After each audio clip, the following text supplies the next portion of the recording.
for bed at a regular time is one of the most important habits you can learn. Who you gonna call? Jason was my son, and today is his birthday. Poor Lori. Scared another one away. What's your favorite scary movie? Sorry, Jack. Chucky's back. We are counselors at Hackett's Quarry Summer Camp. There is a swarm of bears. You're gonna need a bigger boat. I'm your boyfriend now, Nancy.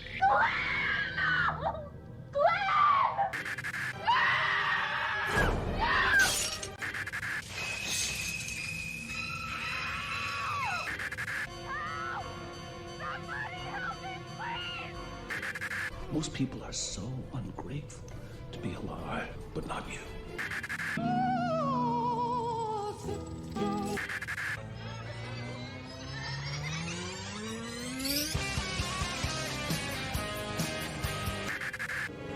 It's showtime. Hello, and welcome back to another fabulous, wonderful episode of the Scream Stream. Now we are on episode 48, and guys, I do apologize that it took me a minute to get this one out, but I got cut up doing some fun horror gaming on the YouTube channel. I was having a blast with a South Korean horror game called White Day, which is kind of relevant to Valentine's, so I do apologize for being super late on this one, but we're finally here. We're finally going to talk about a little... I want to say a hidden gem because a lot of people I talked to about this movie never even heard of it. And when I do look up reviews about it and see what everybody else thinks of it, they don't like it. So to me though, it's a hidden gem because I grew up with this movie. It holds a little special place in my heart somewhere down there because my mom, for one, watched this movie with me a lot. It came on TNT. I strictly remember this. It came on TNT a lot for some reason. And me and my mom would sit down and watch it because she didn't mind me watching this slasher movie. She's like, first of all, it's on television, so all the gory stuff, anything bad would be cut out in general. But the fact that I don't think there's much to cut out to begin with, because I feel like it's a PG-13 horror movie. But second, it had one of my mom's favorite actors in it, and it also had one of my favorite actors in it, and he's still one of my favorite actors. I love this man. I love David. He's a fantastic actor. But it holds a special place in my heart because that was something me and my mom did, you know, especially on Valentine's Day in February, just in general. They would play this movie a lot for some reason, and I just didn't mind watching it. I really didn't. I enjoyed it. But we are talking about 2001's Valentine. Oh, yeah, no. When I kind of gush about this movie, it's more of a rose-tinted glasses kind of thing, because rewatching it, it's not bad. It's not bad at all. I still enjoy it, even though I know the twists and everything, but I can see where people have the problems with it, and the main problems I see is it's more of a paint-by-number scenario, where it's literally generic. There's nothing new to the movie that makes it stand out, say like Friday the 13th, or I Know What You Did Last Summer, or even Scream. That came out a couple of years even before that. I'm sorry, before this movie, I should say. But yeah, like those had some standout stuff about them. This one, on the other hand, was very generic, very basic. Like, I feel like a computer probably could have wrote it a little bit better. But again, it's not bad. It's not bad at all. Like, the acting's good, and you will recognize a lot of these actors. A lot of these actors went on to do some crazy shenanigans of their own shit, such as, oh, I don't know, Catherine is it Hegel or Heigl? I can never figure out how to pronounce her last name. But we all know Catherine. If you don't know who she is, of course she's from Grey's Anatomy, which, funny enough, she was filming it at the same, no, it wasn't this one actually, she was filming Roswell. She was filming Roswell at the time when she did this movie, so she only had 3 days to film her scenes, which is good for her because she was killed in the opening, which, I don't know if I made a mention of it, but let me say it, spoilers for this entire movie. I don't know why I gotta say it about a 2001 movie, but I don't want some guy to get offended that I spoiled something about the movie. Because God forbid, you're just like, how dare you spoil this movie? Well, guys, I'm gonna be honest, you might want to watch it here because it took me a minute to find this movie. I could not find it streaming anywhere. I don't know if it's in another country streaming or something, but I had to get a friend of a friend to let me borrow their copy so I could sit down and watch this movie. And oh my god, it was a pain. It was a pain. Not to watch the movie, to get the movie. But yeah, no, I could not find it. So if y'all can find it, I do suggest going ahead and watching it just to see the movie, you know, because again, like I said, it's not a bad movie. Like it's fun. It's fun, very fun. But you know, I feel like there was more to the movie they could have done. Now, let's actually dive into that a little bit before we get on to the casting and stuff. Because there's some things I want to say about this movie.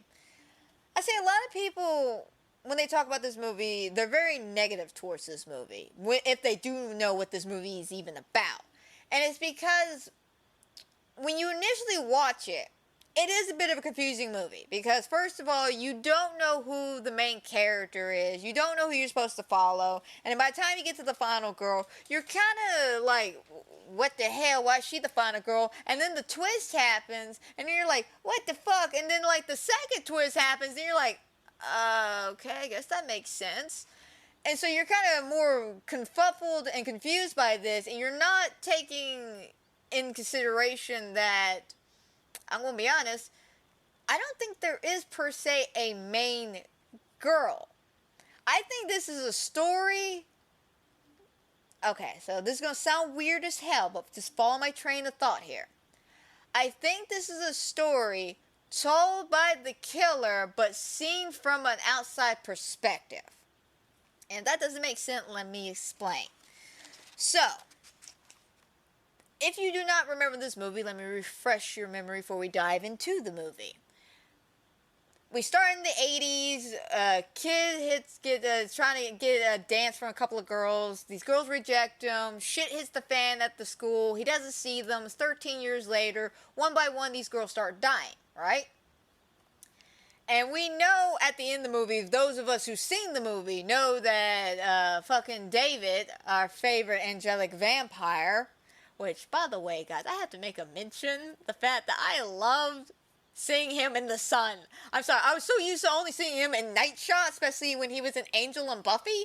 So, it was so great to see him in the sun. I was like, oh my god, he actually has a skin complexion, Mom.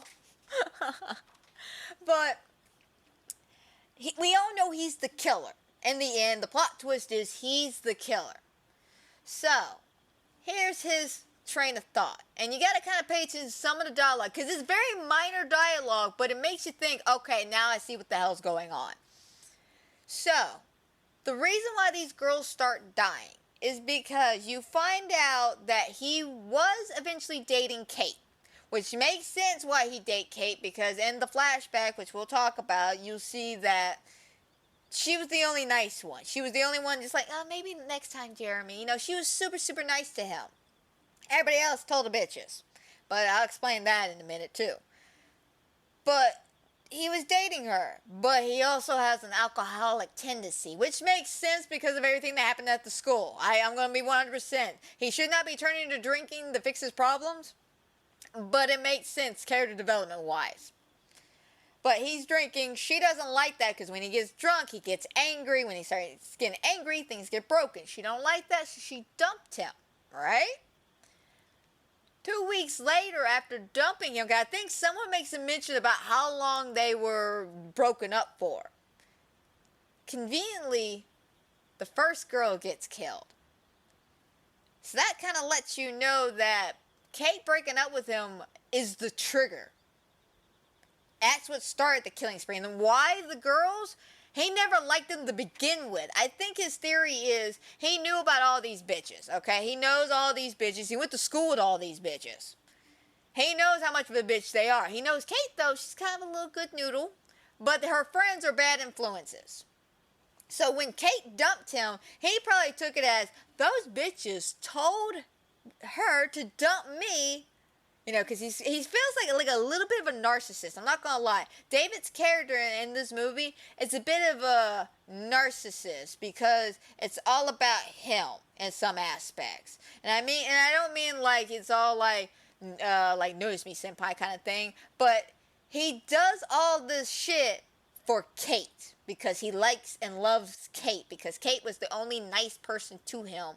And he basically just wants to get rid of everything, so it's just him and Kate. This is his world and you're just living in it kind of things. That type of narcissist. But because of his tendencies and thinking, okay, maybe it's their fault, that is why he's triggered now to kill these girls and not when he first originally changed his face or something, and why he doesn't go after Kate, and why she's basically the only girl who actually doesn't see the killer until the end of the movie. And that makes sense, especially if you think about it. Like I said, this is all the story of the killer from an outside perspective. We're watching his plan unfold in front of us. This was his plan. His plan was to start killing the girls, to get revenge on them for what they did to him. Now, why does he take it against them and not the boys? Let me explain. First of all, writing standpoint, you don't want to have a horror movie with a bunch of fucking dudes. Sorry, not sorry, I said it. You don't want a bunch of fucking dudes.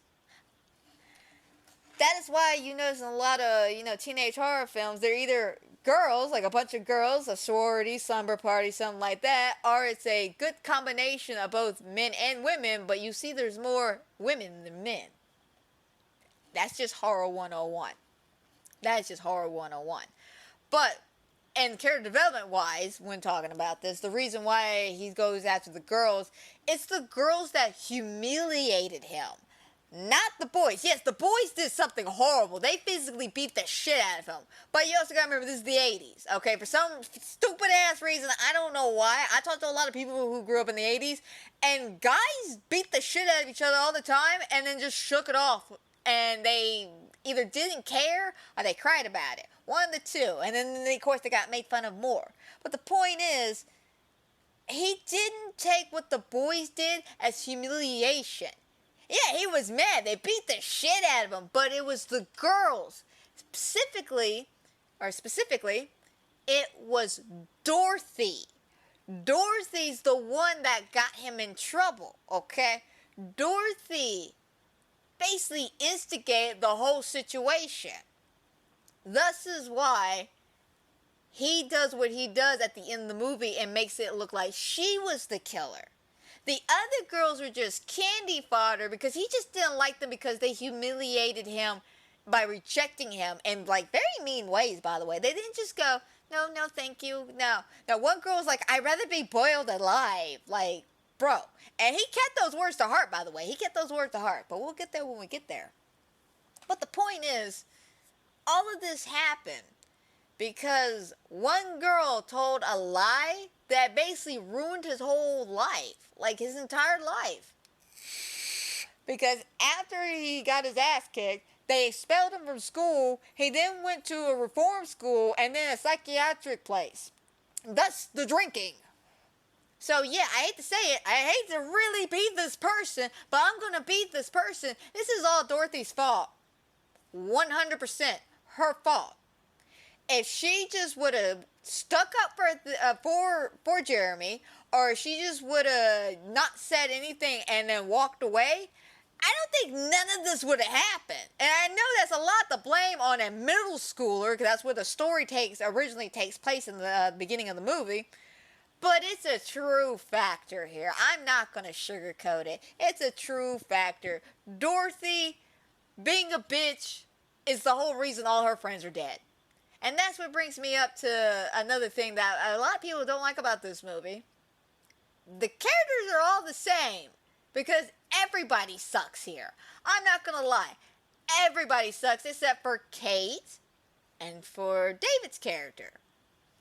Because Kate's the girl of the affection. This is why she's the last one standing. That's why she's the confused final girl. She's not supposed to be the actual final girl. She's just the last one standing.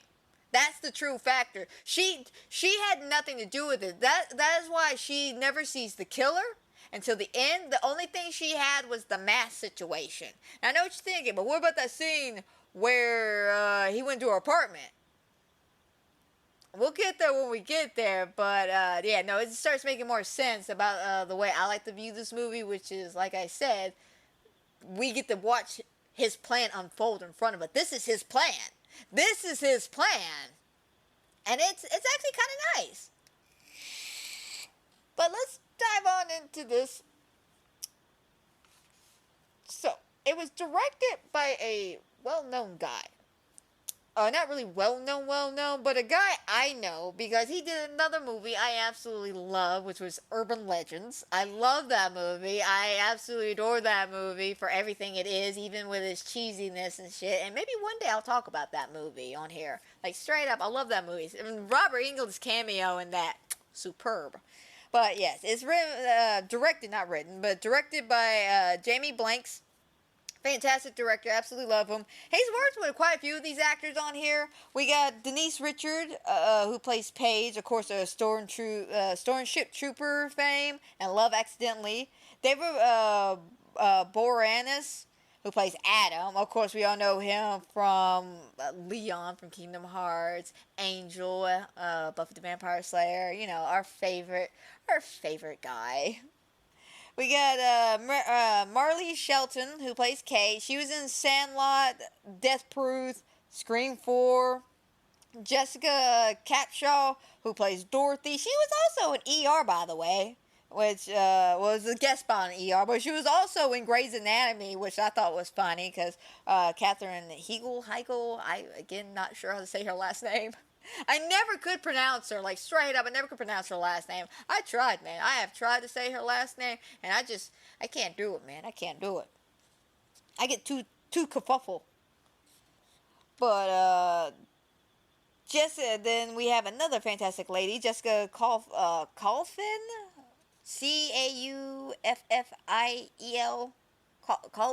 Caulfield? Something like that. I just watched that video and the guy said their names and now I can't say their names. But she plays Lily. Of course, she was in Urban Legends 2, which I thought that was funny. And, let's see, it was Legally Blonde? Yeah, that was it. Of course, we know Catherine. She was in Knocked Up, Grey's Anatomy. She did some voice acting as well. And then we had Hetty Burdett. Not Burdett. What the hell am I thinking, Burdett? Hetty Burrells, Burrels. She plays Ruthie, though. She plays Ruthie, and we know her from Final Fantasy. She played Yuna. I think that's how you say her name. I don't know. I have problems saying a lot of names. It's rather obvious I have problems saying a lot of names. I am dyslexic as hell, folks. I am sorry. Truly, I am. And then, of course, you can't forget about our lovely detective, who's more of a sleazeball. But, oh my god, I wrote down his name, and I never even thought about how to pronounce his name, because nobody ever talked about his name. Holy shit. He played Detective Vaughn, though. Sincere. Like, this is how you spell his first name. Fulvio, I think. Sometimes I gotta double check my own handwriting. The point is, he's a detective.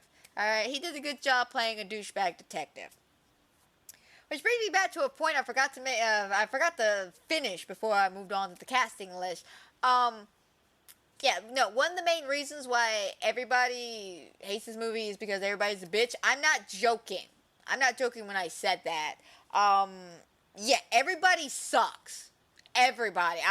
Everybody's a douchebag or a bitch in this movie. There's no in between. And I like that. I actually like it where the girls aren't so innocent and so cheerful, little halos and stuff. No. Everybody sucks. Everybody. The guys are all like dicks. I'm not even joshing with you guys. Like everybody. Like all the guys. Oh my god.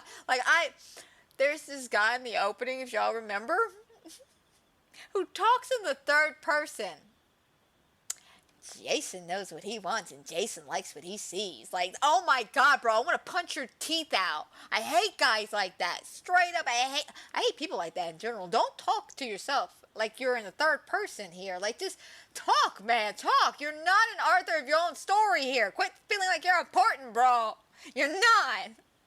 Like, I wanted to say that to him so bad. You're not important. And this is the same man who's got spinach in his teeth. Like, oh my god. But yeah, everybody sucks. I'm not gonna lie. Except for Kate. who's got redeeming qualities. And then, of course, our killer, Adam, David's character. And he's just more creepy. Well, he's more friendly, nice, overly bearing in the beginning, and then he's just creepy at the end until he needs to be hero. But yeah, no, just everybody sucks. But again, it makes sense. It makes sense, I can appreciate a movie where we're not supposed to be rooting for these characters. We're really not. Like, all these characters freaking suck. And there's a reason they suck, because we want them to die. Or let me phrase that. He wants them to die. That's his whole thing. Like I said, we're watching his plan unfold in front of us. These are the girls he saw. And so these are the girls we see. And they don't really change much. They really don't change much. They all suck. Except for Kate. Kate's nice. Kate's the only nice one. I don't even see how she's friends with these people, but she do her. That's all I'm gonna say. Some little fun facts about this movie. I have no idea if the MPA touched this movie. I don't know if it was just their call to do a PG-13 movie. I feel like I read somewhere in the grapevines that the MPA did kind of lean a little hard on this movie, and that there's an uncut version or a rated R version somewhere in this world. But yeah, I've never seen it. I don't really know much of it, if that's the case. I wish it was true, because what's there is nice. I'm going to be honest. Like, there's a lot of intention-filled moments. This is what I liked about this movie. There's a lot of tension build-up moments, slow pans, some good lighting tricks, some good camera shots. Like, it's beautiful.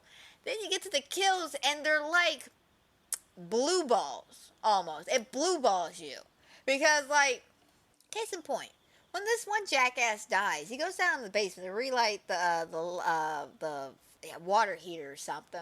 He's going down there and he's relighting it, though, and there's this great build-up in tension of him going there thinking he's alone. We know he's not alone because we see the killer in the background, and he's literally gets on the ground, lights the match, drops the match, has to relight it again, and this whole build-up, and eventually he gets done, stands up, turns around, or doesn't even get to turn around, but he just stands up, and the killer's behind him with the axe, and just takes one swing at his back. And then down. That's it. That's all we get. And I'm sorry, that's a little lackluster, especially for a douchebag character. You would think a lot of these people would get more violent deaths because they're all assholes, but no. And I can explain why a lot of these people get killed, and why, when we get there, when they all start dying off, I'll explain why he picked these people. Of course, again, some of the girls are obvious, but some of the other kills, not so much.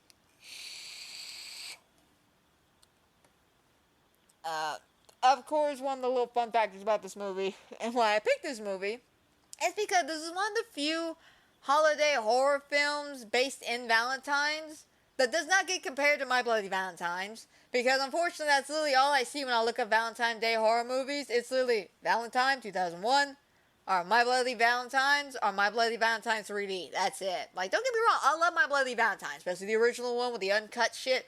Oh my god. I love that. I might talk about that one day, because I absolutely love that movie. I could pull out my copy, man. I got a copy. But I absolutely love the movies. It's just, I feel like they're overplayed, over-talked about. We need more horror movies based on the holidays, And we get the Halloweens, we got the Christmases, and we got the occasional New Year. But we don't really get a lot of Valentine's Day. And I feel like this would be a perfect theme. Because, again, it's why Christmas is a good thing for horror movies. Because it's supposed to be about coming together and the joys and love and family and stuff. And then murder's thrown in, and horror shit, or, a spooky specter or something thrown in. It throws off the whole season greetings and the warm welcomes you feel. Valentine's Day should feel exactly the same thing as well. Where you're supposed to be all lovey-dovey and into the person you're into. And that's kind of the theme here. All the girls here are looking for love, all of them. They're looking all in the wrong places. I mean, hell, like they extremely shallow when it comes to pickings, I should say, not personalities, because they do have standards. I will admit that they may all come as bitchy people and very slutty, especially one girl, but they got standards, and they know what their standards are, and I can respect that they're strong, smart, independent women, and they got standards, but you don't need to act snobby about it. You really don't. You truly don't. But, that theme still carries on, like I said, about, the love, the one to be protected and shit, want to be that passionate, and it carries it throughout the whole movie, and I feel like I need more horror movies, Valentine's Day movies like that. Maybe up the gore, slasher story, maybe, I don't know. Like, again, this has got some great elements to it. It's just doesn't push his boundaries. And again, this is why I think a lot of people just don't like this movie, or don't really know these movies, because no one really talks about it. It's just one of those movies that got lumped in with the rest of the horror genre, typical pre-Scream slasher, even though it came out in 2001. Pre-Scream slasher, generic paint by numbers scenario, and it really is paint by scenario. Because Eric was listening, like, he was playing video games while I was watching the movie, and he was listening to it, and he's like, yeah, I already know who the killer is. I could tell you who the killer is. Like, and he was just listening to the movie. And we were only about, I think, like 30, 40 minutes into the movie, and he's like, yeah, I know who the killer is. It's rather obvious, it's David. I'm just like, how did you know? He's like, it's David. I see you told me the casting list. I knew who it was. So it's very not good with this whole whodunit scenario, because that's where a lot of people think it's going, because they do kind of lean into it. I mean, lean into it by saying one phrase, and that's, the guy could be anybody. And of course, people automatically assume, oh, this must be a whodunit movie. And it kind of is, but kind of isn't. Because again, like I said, we're watching the killer's plan unfold. We don't need to know who the killer is. We just know he's doing his plan. At the end, he will reveal himself. But it's always fun to do these whodunit kind of scenarios. Yeah, who could have been? But it's rather obvious who the hell it was. It wasn't some of these cops or some of these trashy ass boyfriends they had. Hell, I didn't even want to call them trashy ass boyfriends, because some of them weren't even boyfriends. Some of them were just playthings. But yeah, another little fun fact: this is actually based off a book. I did not know that. There's apparently a book about this. I'm gonna have to check that out, because I am curious to see if it's better than the movie. Like, just straight up, there's more gore, violence, maybe over-the-topness to it. Because I think that's what this movie is really missing. It's this over-the-topness. But yeah, like I said, a lot of intense factors, lacks the punch and everything. But why don't we go ahead and dive on into it so I can explain a little bit more. So we know that this movie, our main characters, of course, are Dorothy, Kate, Shelley, Lily, and Paige. We all start off in a middle school dance back in the 80s. I want to say like 88 or something like that. Could be 83. Anywhere between 83 and 88. I didn't write down the actual year down. Don't ask me why. But while we are in this little flashback, we're seeing Jeremy go to these different girls and, ask them out, hey, or not really ask them out, but ask them to dance. And of course, he goes to the Shelley, and he's just like, Shelley, do you want to dance with me? In your dreams, loser. And then he, of course, I guess his love for her dies, because as he's asking these girls out, we're cutting to his yearbook that has words scribbled like, I love you, I hate you, screw you, little hearts broken in half and stuff like that. So I think at one point or another, he did have a crush on these girls, and when he initially asked them out, this was like their I guess, not notification, but test to see if they were compatible with each other. I don't know. I really don't know what his whole goal here was, besides, I guess, dance with a pretty girl. But after Jeremy gets rejected by Shelley, he then goes to Lily. She just goes, ew. Which, that seemed logical. I like that answer, just ew.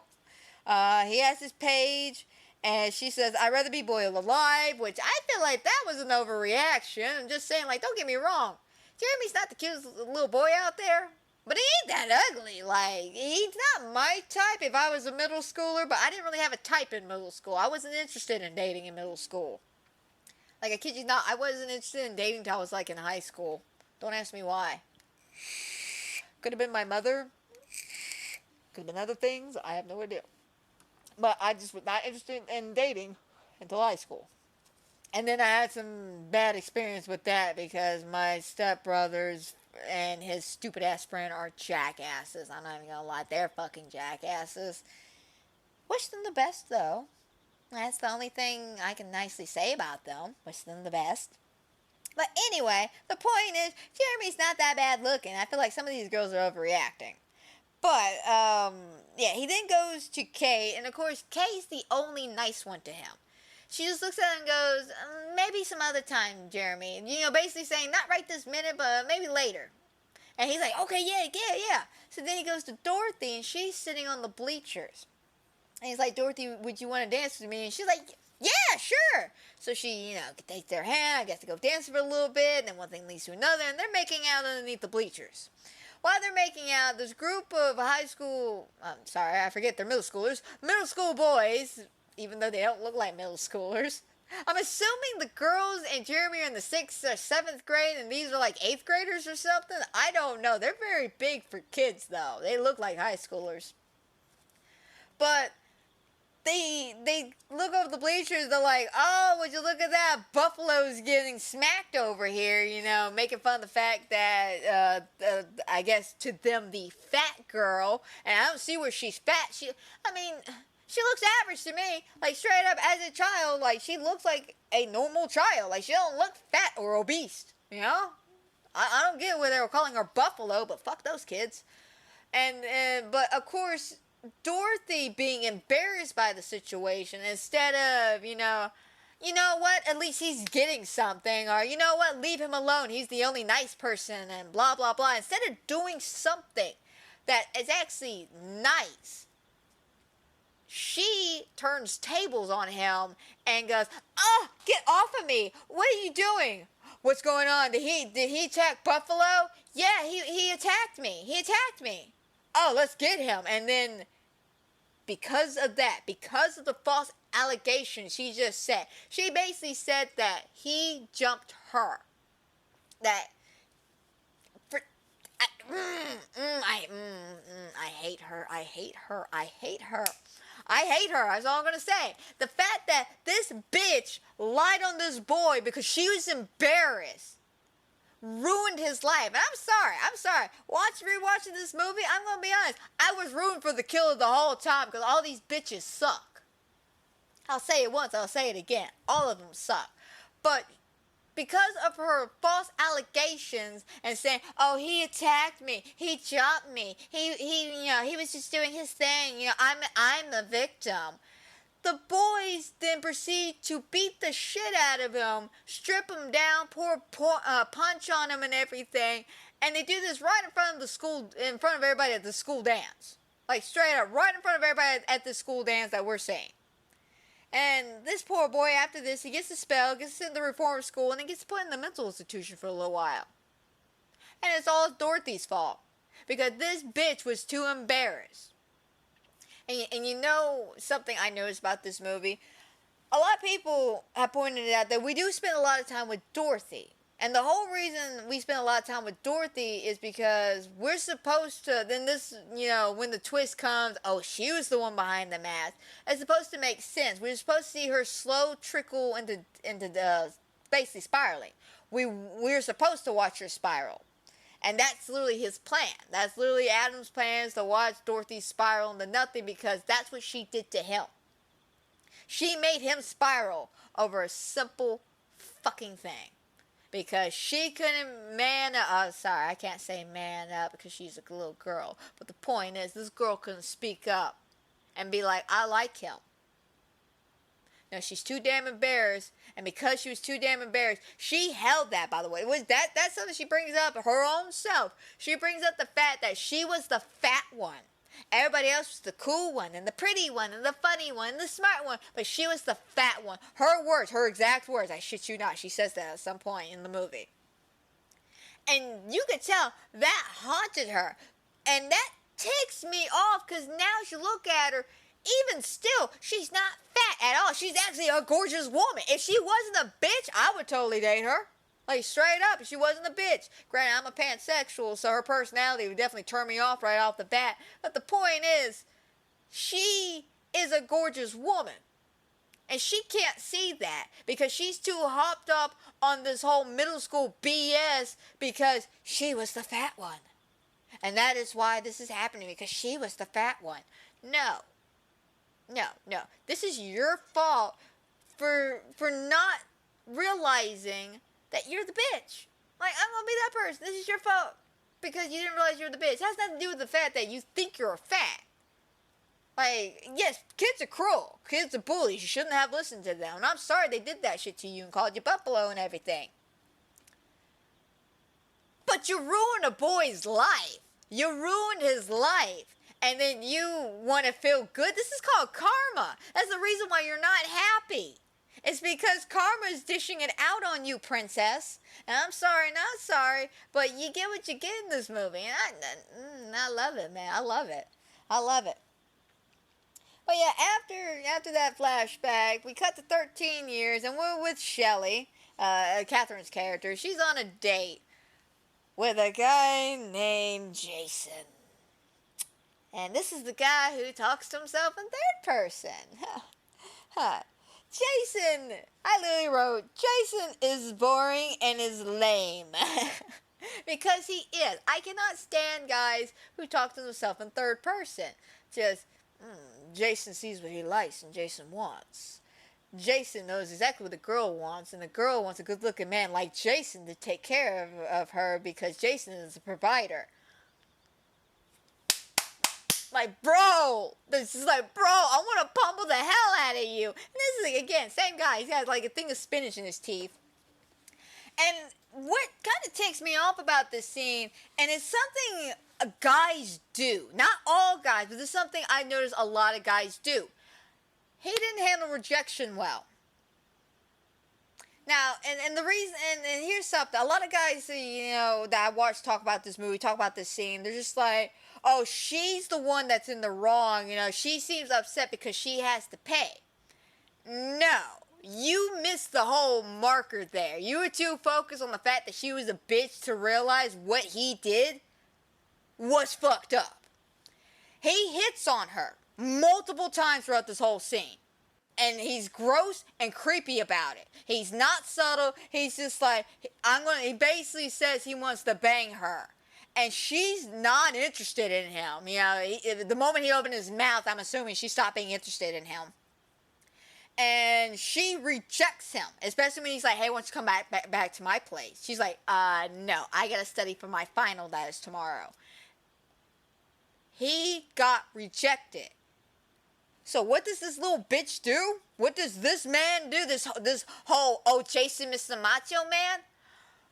Well, since that's the case, why don't we split the bill up? You ordered this, and this. And she was annoyed. She got annoyed, she rolled her eyes, she still paid her bill and left. And rejected him again when he asked a third time to go home with her. She rejected him again and said, we will not be having another date. End of discussion. Might as well flipped him off and ran the hell off, because that's what I would have done. But that is just disgusting what he did. You should never do that. If you ask somebody on a date, you'll first need to preference who is paying and what is being paid for. What I mean by that is, it's okay to look at the girl that you're going to ask on a date and go, hey, I got this, I'm covering this, we're going to this place if you don't mind. Cool. It's okay to be like, hey, I'm interested in you, but, why don't we split the bill? Because I don't know how interested I'm going to be in you. Just talk, communicate, and explain, how you would do it. Now, for some reason, I can kind of get this reason, a lot of girls are under the assumption that guys pay for the meal. And let me explain this. Guys, this is your fault. I'm just going to say it straight up. It's y'all's fault. For some reason, and I'm speaking from actual facts here. For some reason, you guys get super offended when a girl offers to pay her half. When she offers. I remember specifically 3 dates I went on. And the guy was nice and everything. And I offered to split the bill. Because first of all, I want to let him know I'm not interested in him for his money. I have my own job. I could take care of myself. I'm here because I want to get to know you and spend time with you. Apparently, a lot of guys didn't like that and got really, I guess, butthurt that I was, I don't know, not showing dominance, but showing that I don't need a man, but I want the man. I guess I like threw him off or something, but yeah, they didn't hit me up after a couple of days. Like literally, I think one of them like ghosted me right off the bat. A second guy, I think, talked to me vaguely for like a day or two after, and then the third guy, I think, tried to hit on me with sex, and by sex I mean with his dick. He literally sent me a dick pic, and when I said no, he left me alone. So yeah, I learned from experience that guys, for some reason, get upset about this. So I don't bring up paying the check unless you look at me and go, hey, let's split the bill. Or you talk to me about splitting the bill. But other than that, I'm going to assume you're going to pay for it. Especially if you ask me out, and I say, okay, I expect you to pay the bill. And I feel like, and don't be like, well, what if it's the girl doing it? I say the same thing. If the girl wants to take the guy out, she got to pay the bill. She got paid. If she wants to really get to know this guy, she's willing to do this. And I've done that. I have done that. I have taken guys out on dates before. And let me tell you, it did not end well. And I don't mean like the date was bad. It's just, again, it's one of those, it's a man thing. For some reason, y'all didn't like that. Y'all didn't like that I was paying for shit. And I didn't get it. I'm just like, I thought this is what guys want. A strong, independent woman who wants the man, not needs the man. I don't need you to take care of me. I could take care of myself. I could pay for my own bills. But I like having you here. And I like spending time with you. I like buying you stuff. And I think that's what me and Eric work out so well, because he knows that I don't just need him. Now I do. Now I'm so attached to him at the hip now, and now I need him. If we ever break up, it's going to be a sad day for like a year or so. Which I'm to be honest, guys, like, not to toot my own horn and shit, but I don't think we are. We're gone too strong, and we've been through too much. I think we're pretty alright. I think we're pretty solid.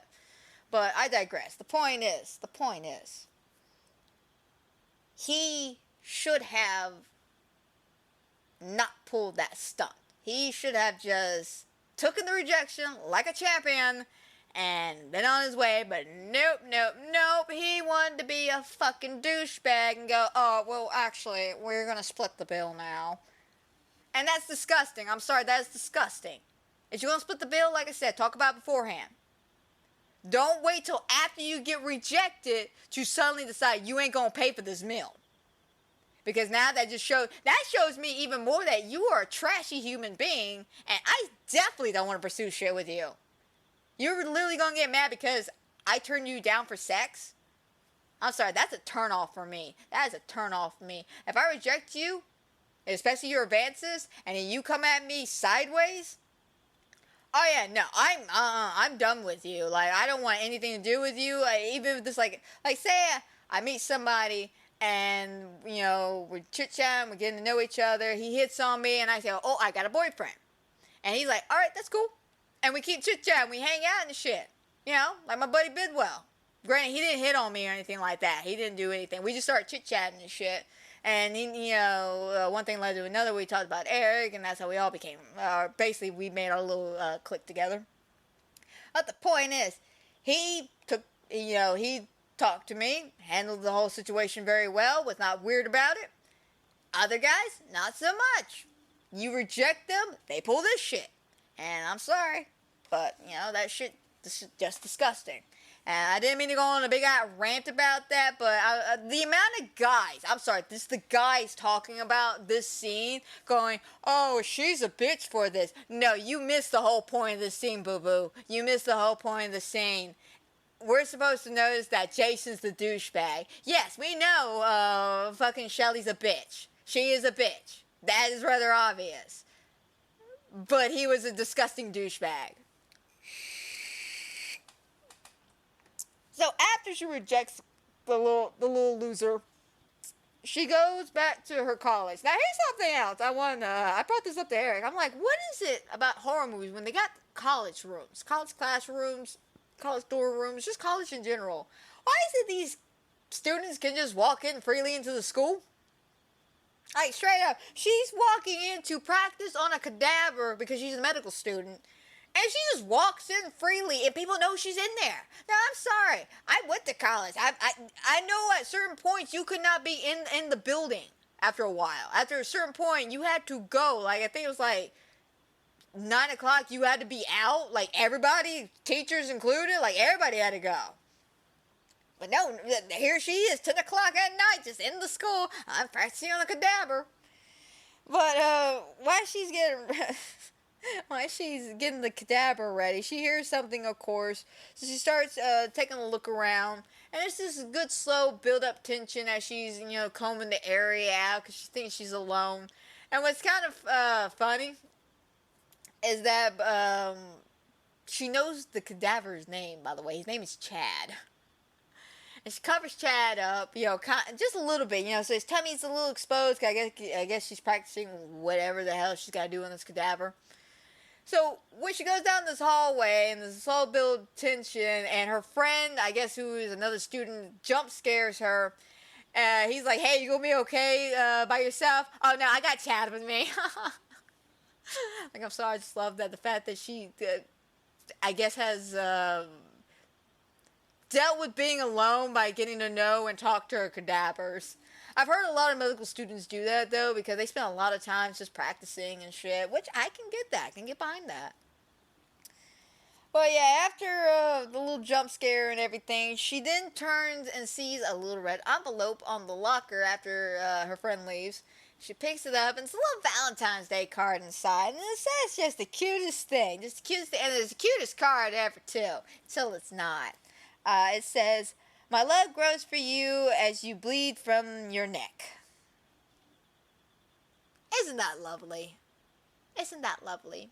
My love grows for you as you bleed from your neck. Oh, so sweet. And the little card, of course, it's got a little pull one. So when she pulls it, a little knife comes across the girl's throat, and you see a little blood come out. It's very nice, very nice. I want to know who did those Hallmark cards. Straight up. But of course, she's not impressed with it. She's just like, oh, fuck off, whoever did this, and throws it away. And she goes back to Chad. And as she's about to cut into Chad, it breathes. And it freaks her out. It freaks me out, because I always forget about this scene for some reason. And she hits the door, and then Chad, the cadaver she was working on, it hits the door and it falls through. She freaks out, looks back. Oh, he's gone. Where did whoever this guy go? Where did he go? Nobody knows. Except Toucan Sam, but Toucan Sam ain't around. So she decides to walk slowly to the door, I guess to either investigate or to look around. And she done picked up a scalpel too. I'm gonna be honest. I'm about to say that's gonna do something, but to be honest, scalpels can do something. Scalpels can do real damage here. But as she's walking towards this door, of course, our killer comes around. We don't see him because he's hiding behind a curtain, and he comes, chokes her out a little bit. She freaks out, stabs him with the scalpel, runs out of the room, and that's when he comes down the hallway, and we get our first glimpse at this man. I'll be honest, I like the costume. I like the getup. It's very, very simple. We got a little petticoat, not petticoat, trench coat, something like that, peacoat. I don't know, it's some kind of nice black coat, though. It goes all the way down past his waist a little bit. He's got some black pants on. He's wearing a Cupid mask. And now this Cupid mask is iconic because it's in the scene of the flashback. It's at the dance. It's at the dance. And yeah, that's his getup. That's it. He doesn't have an iconic weapon. He doesn't have a laugh or anything. He's like a silent archetype, doesn't really say anything. The only thing that makes him maybe unique is the fact that when he kills people, he bleeds from the nose. I don't know why. Anime logic states that he's turned on, but killer logic, it could be the same thing. I don't know. The point is, the man bleeds from his nose, but we don't get to see that until he kills Shelly over here. But Shelly, she's running for her life down the hallway, and he's just slowly walking. She goes into this one room, for some reason, instead of, trying to, I don't know, jump out of a window, maybe go down the stairs, take the elevator, I feel like there was other options here, but she chose poorly. So she hides in a morgue room where bodies are already in body bags and they got little tubes and shit where they can drain the fluids and everything. And she's hiding in there, in one of these bags. And the killer knows this. So when he walks on in, he proceeds to start stabbing each one of the body one at a time, just to make sure. And he finally gets to the last one. And he kind of cocks his head a little bit, unzips it, and of course, she, being a doofus, sits up. He just puts her head back, takes a kitchen knife that he has on him, and just slits her throat. She gargles a little bit, he zips her back up, and he walks out. The blood drains out. Fantastic, I say. Fantastic. Now, I thoroughly enjoyed this first kill because of the attention build-up and the fact that we actually get to see our killer. They didn't try to hide him in the shadows. And again, this is why I say we're watching his plan unfold. That's why he's not kept in the shadows and he's very secretive and stuff. We're literally watching him put his plan in motion right now. This is the first act of his play. So after that, we then cut to the funeral. And no, wait, this ain't the funeral yet, is it? Or is this? I know we got Kate and all them. Oh wait, hang on, the speed dating thing. Oh my God, this scene. This is why I skipped over this scene. So we're with Kate, and I do believe it's the friend Paige, the brunette. Now, I will say that the brunette, she's very flirtatious. She's extremely, she'll flirt with the table. I'm not even gonna lie, she'll flirt with the table. Now, she's not a slut, though. She's not a slut. I mean, she'll make out with some guys, sure. She'll flirt with them hardcore, but she will not sleep with them unless she is comfortable with it. And she does not like getting hit on when she's uncomfortable with it. That's why I said the girls got standards, at least. At least the girls have standard. Paige is the number one. Yeah, she's the biggest bitch of them all next to Dorothy. I mean, attitude-wise. Personally, though, I think Dorothy's the biggest one of them all. But the point is, Paige, she's got that attitude. And she's very flirtatious. But her and Kate, they're on this speed dating thing. And Kate doesn't know if she's good with this because she's not quite over her boyfriend, Adam, who she just broke up with, I think, a week or two prior to this. Because he's an alcoholic. That's her whole reasoning. And I explained that, he gets angry, he smashes things, it scares her. I can get that.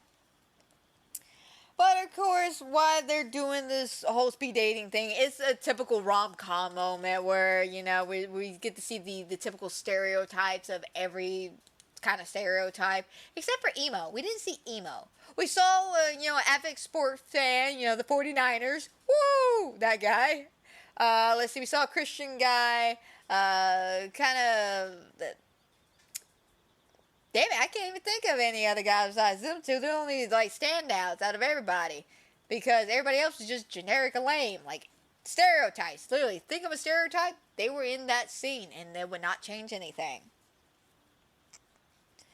But after the speed dating thing, of course, the last guy, which I love this, by the way, the last guy she's talking to, she kind of likes him a little bit, but her friend Paige comes in, it's just like, hi, yes, did my friend say that she was in a relationship? But I'm not. Paige, by the way, how you doing? And of course, after it, they're laughing, she's like, you stole my last 3 minutes. Hey, you have to get it while it's hot, man. You got to get it while it's hot. But I get a phone call from Dorothy, and it's explaining about Shelley's death. So now we cut to the funeral. And at the funeral, of course, we have, the initial get-together of the girls. Everybody's just like, oh my God, I can't believe this happened. Oh, what could have done this?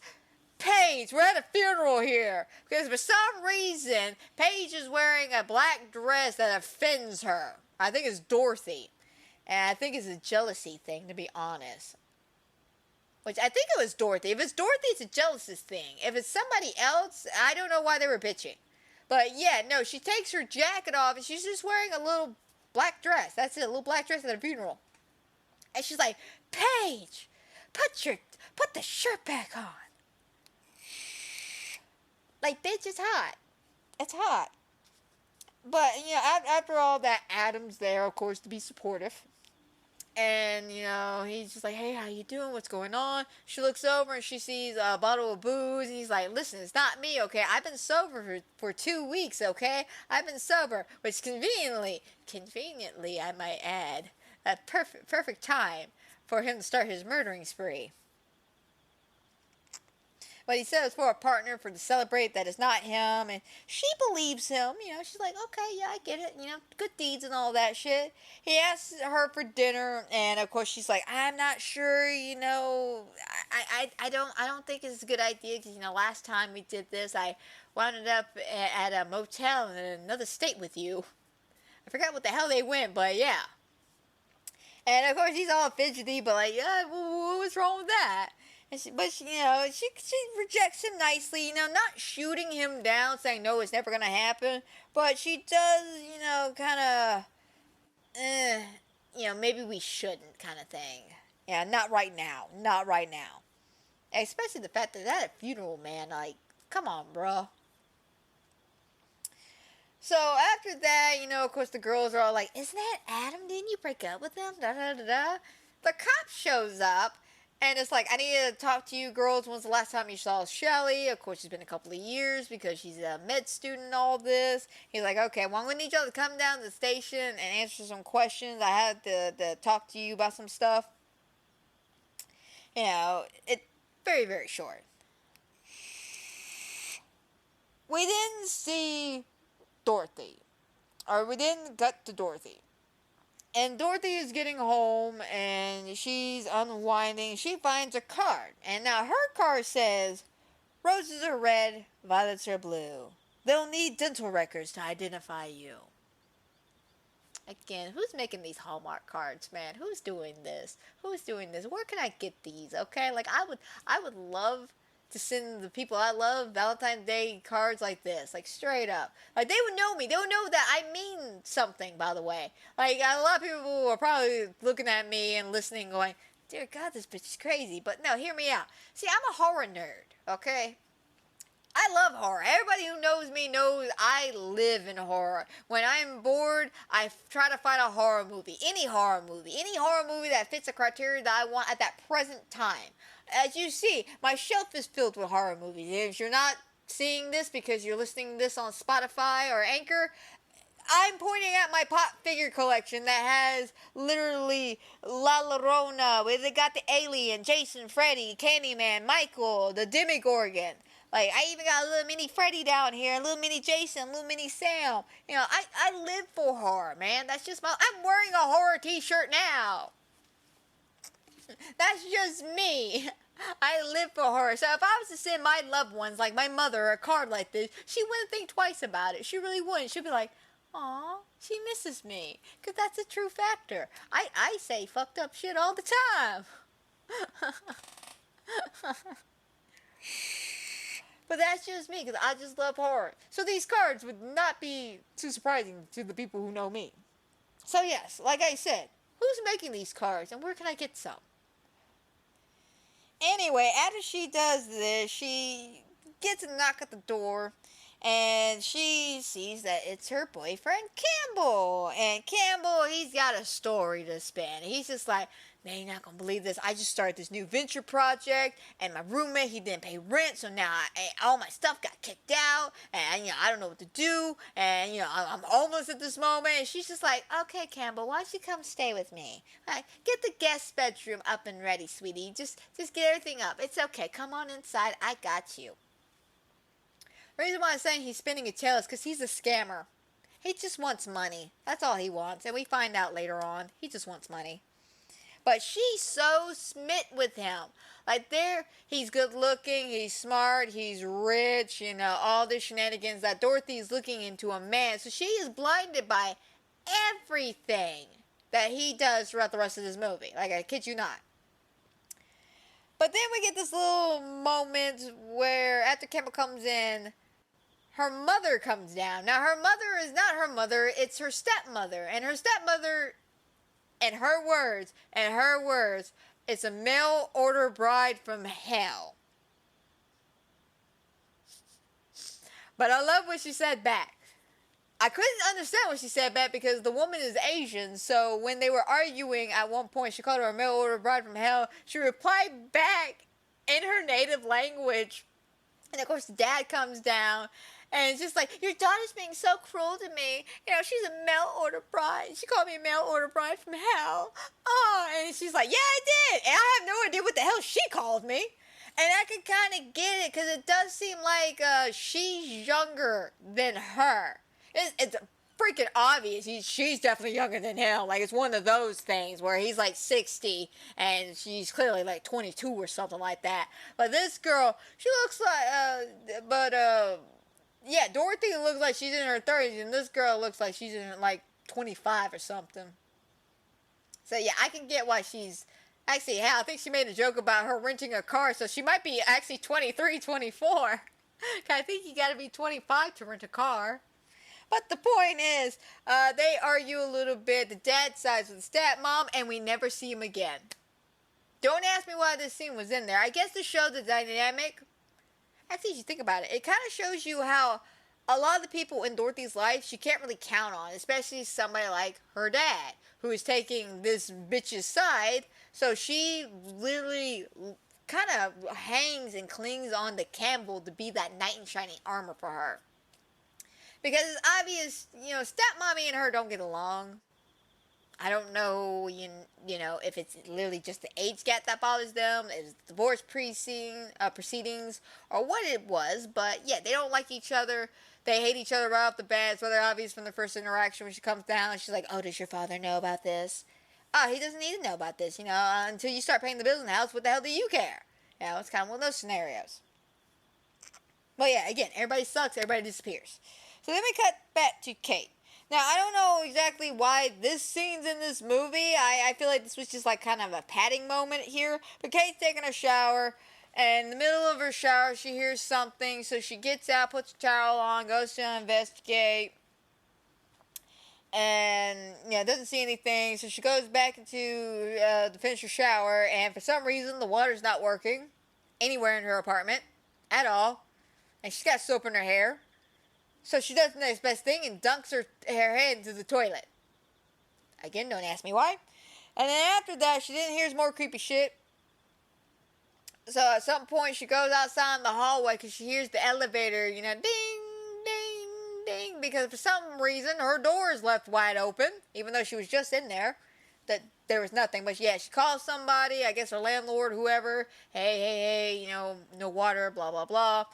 But yeah, she goes out there to the elevator, sees the Cupid mask, grabs the Cupid mask, looks around, and then sees her creepy neighbor standing there. And he's just like, hi, Kate.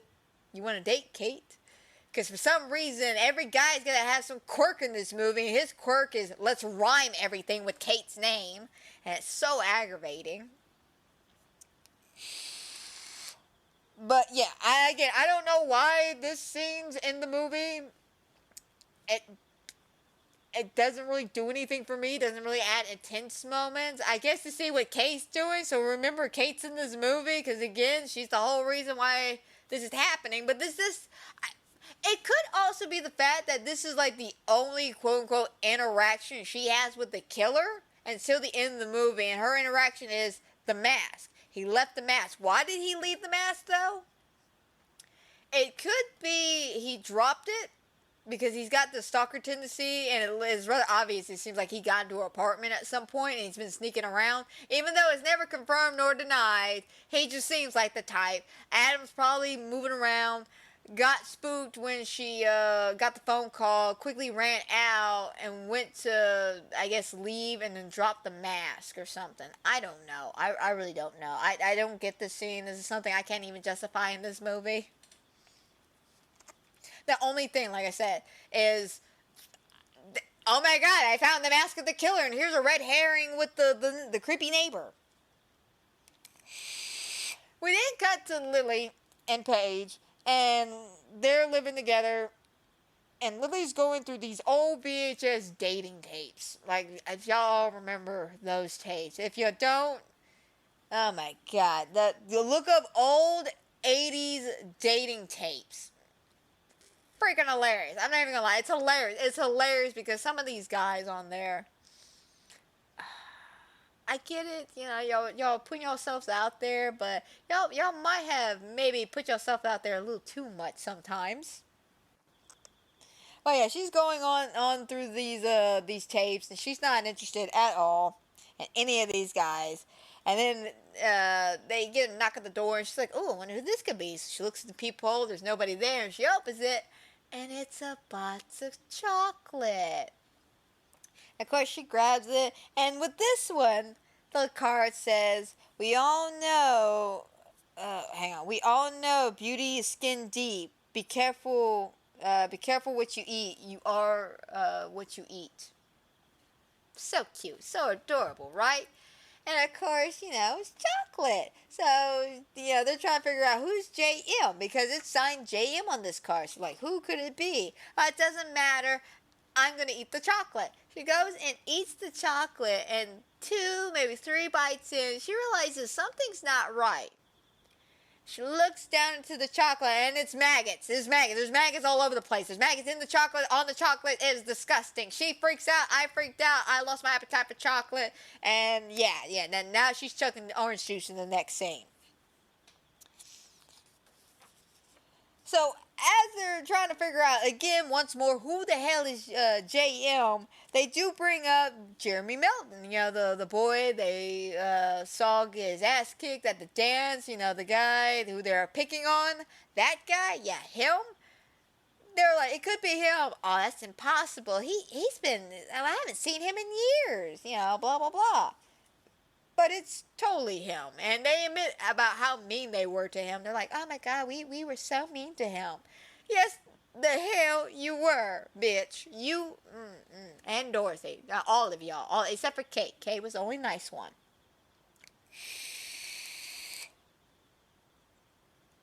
So, after that scene, we then cut to this art show. And this art show, I'm going to be honest, it's just sex. It's literally just sex. Like, I'm not even joking. I know what you're thinking. Amanda, how can an art show be sex? It's literally a Valentine's Day sex thing. Like, you go everywhere, and there's just half-naked men, half-naked women, more half-naked women. Someone saying love me, someone saying I know you want me, you know. It's just sex. It's literally just sex. But it's in the Valentine's Day theme, so it's art, damn it. It's art.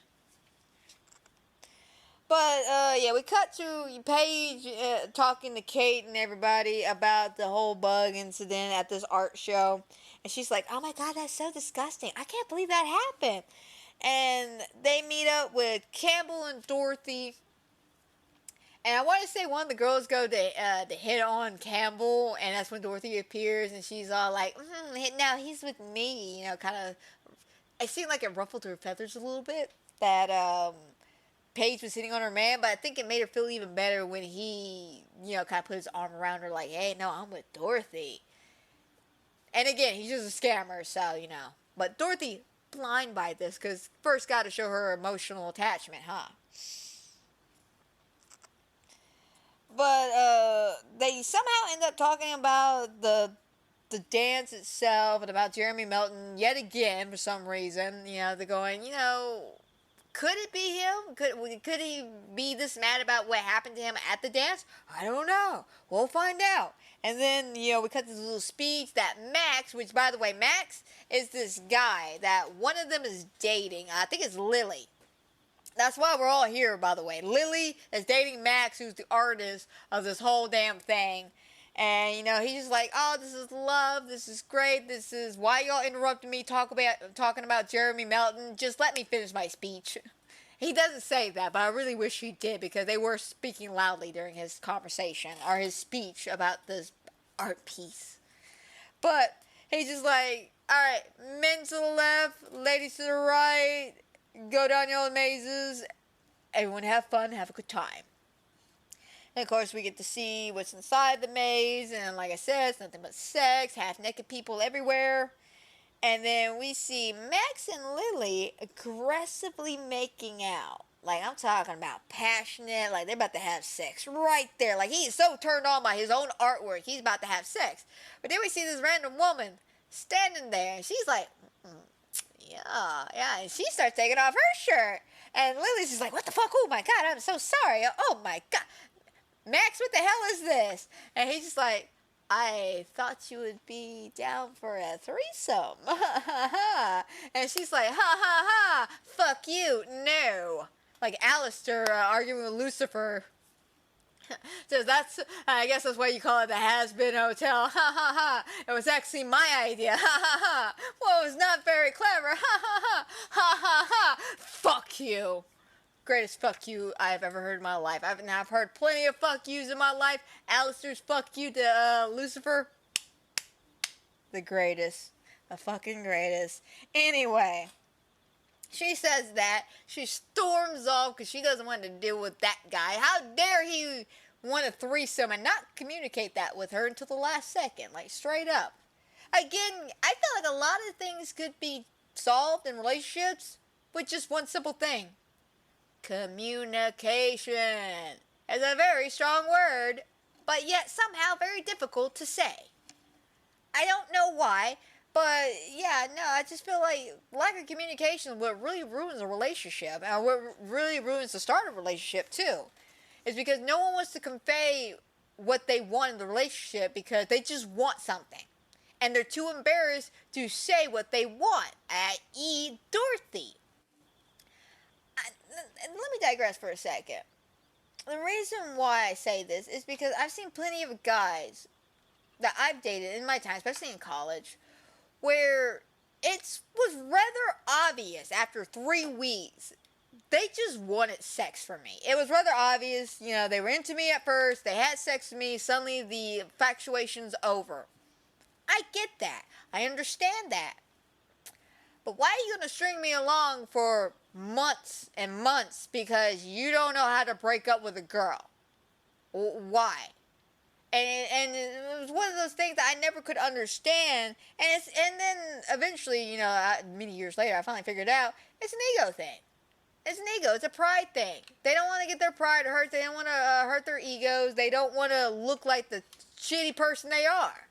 So they act like a shitty person and then act like a victim when they get caught doing it.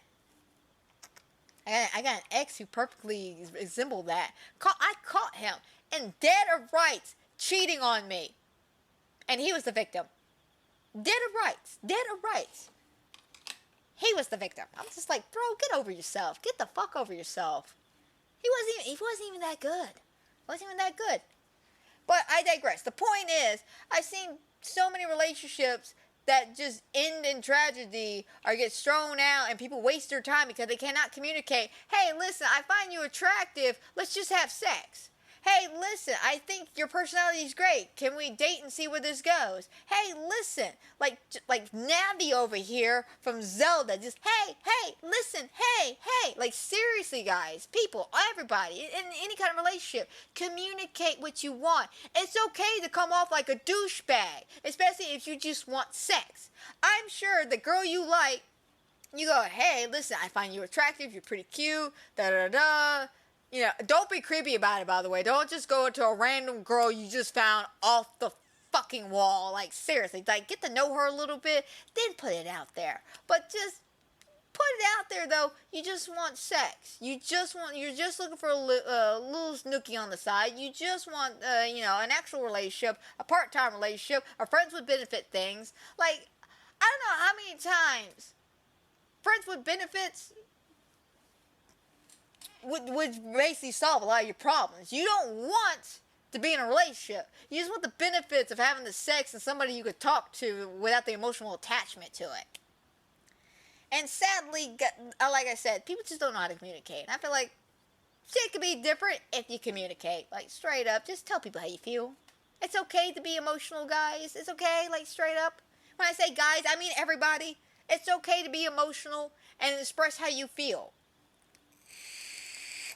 Now, is it okay to shove how you feel down people's throats? No. Do not do that. Do not shove how you feel down people's throat. You can express it and you can handle however they handle your expression of your feelings towards them. If they reject you, be cool about it. If they don't, be cool about it. Like, seriously. But just be respectful about it. And that's the problem. People don't want to be respectful about their opinions, about how they feel or anything. They're just like, this is how I feel, and this is how I want you to feel about the situation. Like, you can't make me feel or view this any differently, man. Just saying. Just saying. I digress, though. The point is, she was not having it. She flipped out. She ran off. She got isolated. She wound up dead. Let me explain. So as she runs off, of course, the maze starts closing in on her, kind of like trapping her in one little area. And then as she's walking, suddenly an arrow comes out of nowhere and pierces her in the gut. And she's like, ah. And it looks up, and it's Cupid standing there with his bow. And I love this kill, by the way. I do. This is like one of the cleanest kills. And he shoots her multiple times with these like beautiful metallic freaking arrows. And as soon as I think it's like a couple, like 3 or 4 of them, she tumbles on back through the picture though, through a back door, and then falls off a balcony all the way into a trash can, and then the trash can lid closes on her as she dies, I guess, from impact. Oh my god. But yeah, I love that kill because, again, that's just a unique weapon, and the fact that it ties in very well to what she said. So remember I said he took what they said to heart. So when Shelly died, she said, in your dreams, right? Or during the dance, she said, in your dreams, loser. Well, where did she die at? On a morgue table in a sleeping position. She's sleeping in her dream, or in his dreams. Lily, of course, replied with, ew. Well, she got killed and then landed in a dumpster. You can't get any more ew than that. So, can you imagine what Paige's death is going to be when she says, I'd rather be boiled alive? Oh, we'll figure that out when we get there. But, yeah, no. She winds up dying, and of course we see the famous nosebleed that he does every time he kills somebody, for some reason, I don't know. But, yeah, no, she falls off the balcony, it falls to the dumpster. And again, she and Shelly, of course, were killed because they were just girls who rejected him. Nothing really too special about them or why he killed them. As you notice, none of their boyfriends got killed. Even though I think technically Lily's the only one who had a boyfriend. I say that with air quotes because I don't know what the hell he was. He just randomly showed up. But the point is, he didn't die. It was just Lily. So then we hear a commotion going on with Campbell, and he's fighting with this snobby woman. This is Ruth. And she wants her money back. She's like, you took this money, I want my money back. And he's like, I don't know what you're talking about. And of course, Dorothy shows up. I'm like, what's going on? And she's like, oh, so you're the new little side piece. He's going to steal all your money, blah, blah, blah. And of course, Campbell's like, don't listen to her. She's just crazy. And of course, Dorothy's like, oh my God, my man would never do anything wrong. Yes, get away from me, you crazy lady. Granted, she's a bit more of a bitch by that, but that basically sums up the conversation. Like, straight up, they leave. We then cut to Kate and Adam actually meeting for drinks. Or not really drinks, but, actually, no, it would have been drinks, but remember, Adam don't drink, so he gets a club soda, and then she orders a club soda because she doesn't want to feel pressured by drinking an alcoholic drink in front of him, which, kudos, good for her for not enabling him. But they talk about the day, about the weird museum, about them, about what's going on, and about the creepy neighbor incident, because she talked about, she was like, I felt like I was being stalked in my apartment. He was there and just standing there. Are you talking about your rhyming neighbor? How you doing, Kate? You want to go on a date, Kate? He starts picking on her like a child, And I like this scene because you see that they have really good chemistry together. And they do work. When he's probably not drinking, they do work together. They bounce off each other extremely well.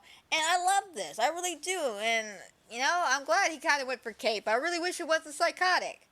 But yeah, that's basically the sum up of this whole conversation is that he just wants to get back together with her, and she's just like, again, I don't know, you're different when you drink. You're mean when you drink. I don't like it when you drink. And he's just like, no, listen, I've changed. I'm not going to drink anymore. I promise you. And blah, blah, blah. And, she just, okay, we'll see how this is. We then cut, oh crap, I'm knocking stuff over. Good for me. Good for me. That was my controller. I'll pick that up later. We then cut to the police station where they are talking to the officers about, who sent the cards. And he's like, no, I'm sorry, they're not at the police station. They're talking to the cop at their house about the cards. I'm sorry, I'm skipping scenes here. Usually I do these recordings the day after I watch this movie, but I watched it over the weekend, and now I'm recording this Wednesday after my stream. So I do apologize for waiting to the last minute on this. But yeah, they're talking about the cards, and they're like, let me get this straight. You've been getting threatening cards, and they're entitled JM, and we're looking for a Jason, whatever the fuck his last name was supposed to be. I don't care about Jason because he's talking in third person Jason. Yeah, they're looking for that guy. He's not important. Swear to God, he ain't important. But, the cop's just like, oh, they signed JM and you get these cards. And she's like, I thought they were a joke. Yeah, I wasn't taking it serious. And they're like, well, if it wasn't this guy, Jason, who you don't think it is, who do you think it is? And they're like, it's gotta be Jeremy Melton. Why would Jeremy Melton come after you?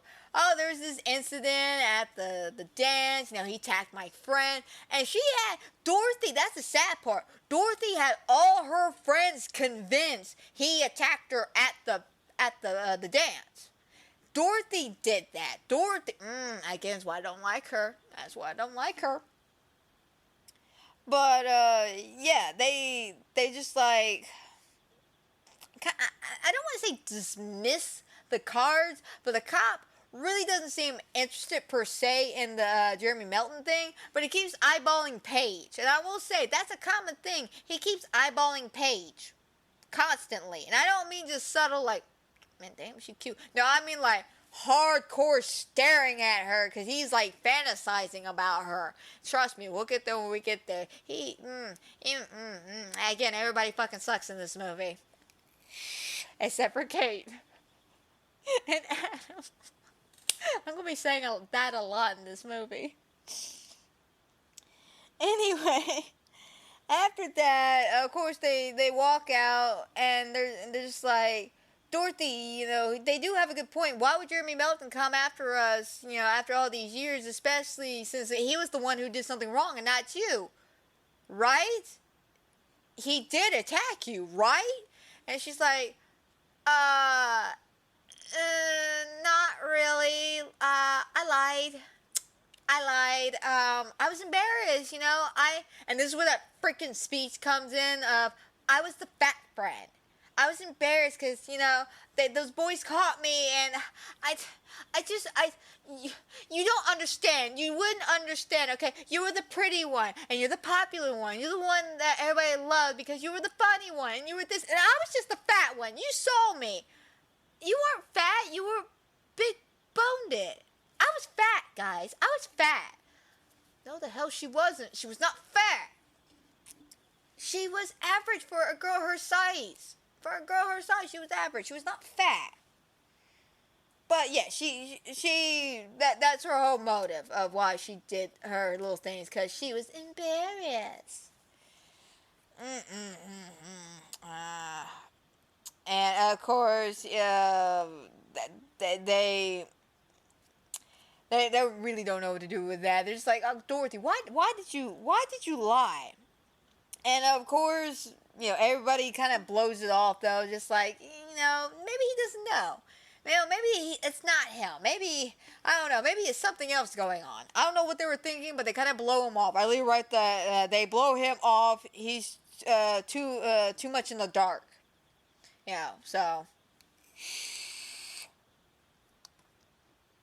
After that, we then cut to Kate and she is looking into Jeremy. See if she can't find any information about Jeremy. She's doing the whole classic, goes in the archives thing, and nothing's popping up on Jeremy. Nothing at all. And as she's doing this, guess who shows up? It's our boy Adam. And Adam's being the sweetest guy ever. Just, oh my God, so sweet. I love, I do love the conversation between him and her, because again, what's really interesting is that at some point, again, he knows they're looking for him, or they're trying to figure this out because they know about the Jeremy Melton thing. He never confesses to anybody, including Kate, that he's Jeremy Melton, but he never denies it either. He kind of blows it off. There's actually a scene later on in the movie, on Valentine's Day, where they're chit-chatting, and she's asked him, do you think it's kind of crazy about the whole Jeremy Melton thing? And his reply back is something like, I think you and me should just go to a trip on a trip to New Mexico and spend some time on the beach until all this blows over. That's a weird thing to say, but I digress. The point is, they chit chat, and he talks about he had to go to the police station and meet up with some police officers and talk about, I guess, shenanigans and shit, whatever cops need to ask him questions about. We then cut to the cops now at this point, after the conversation between Adam and Kate, and it's the other girls telling the cops the rest of the story, telling the truth that Dorothy lied.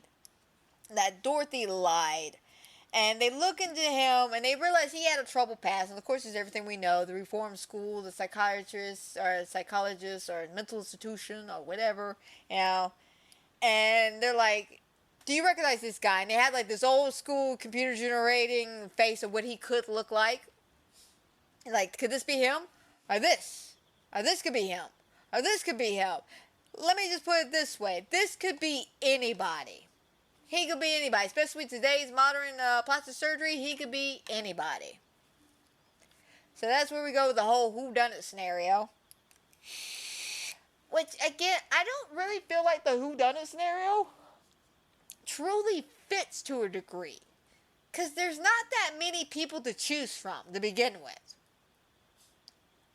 and there's only a handful of people that would have motives. Again, we got Dorothy, who seems rather obvious because of her whole fat thing and the guilt of, I guess, of what she did to Jeremy. I don't know.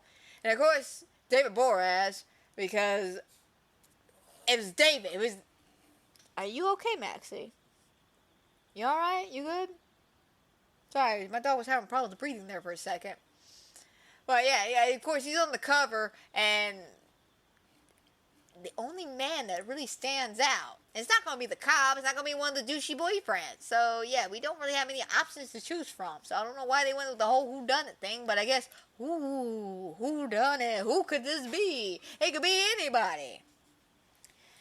Well, after that, the cop asked about, if they could talk to Dorothy's boyfriend and all that. And I love this. I freaking love this conversation here. So they're talking about the boyfriends, right? And she's like, "Oh, I know it couldn't be my man. Like, I know for a fact it couldn't be him. I've only met him a month ago, but yeah, he's not Jeremy. It's no way it could be Jeremy." And they're just like, "But didn't you just let him move in or something?" And this is coming from Paige, by the way. Paige asked this question. "Really? You let him move in?" So Dorothy replies back with, "Please, you let guys whose last names you don't know into your pants." So she replies back with, "I know. You just don't have to be so bitchy about it." And then the cherry on top of all of this is right after that, without missing the beat, the cop comes in and goes, "Okay, so what is Campbell's last name?" And Dorothy just looks at him and just goes, "This is ridiculous. I don't have to put up with this." She doesn't even know what Campbell's last name is. Again, rose-tinted glasses. She is so enamored by the first hot guy. Let me rephrase that. Hot guy. That's how shallow she is. That showed her attention. He's the first. But after that, we then look at the cop who tells everybody, all right, well, just, keep an eye out. Let me know if you see anything. Paige, I need to talk to you for a second. So, of course, Paige goes into the room with him, and he sits down, looks at Paige, and just goes, so, what are we going to do about this? What are we going to do about what? This tension between us. So, what are we going to do about it? And he puts his hand on her thigh. And he's just looking at her and just trying to make moves. And he's, again, being nasty about it. Like, bro, you can tell a girl you're interested without being creepy. Don't be creepy. Like, girls, I'm going to be honest, guys. Girls do not like it when they first meet you and you put your hand on their thigh like that. Okay? That comes off creepy and tryhardy. Alright? The only time a guy's hand should go near your thighs is during that time. And I don't mean that time of the month either. I mean during that time. That fun time, that little leapfrog action you like to get on occasion. But I think a lot of guys get that confused is because they see men who've been dating the same woman for years do that. That's because they're comfortable with them. Like, straight up. Eric put his hand anywhere on my body, I would be perfectly alright. My thigh, my shoulders, my arm, my hips, my boob, anywhere he want, I'm comfortable with it.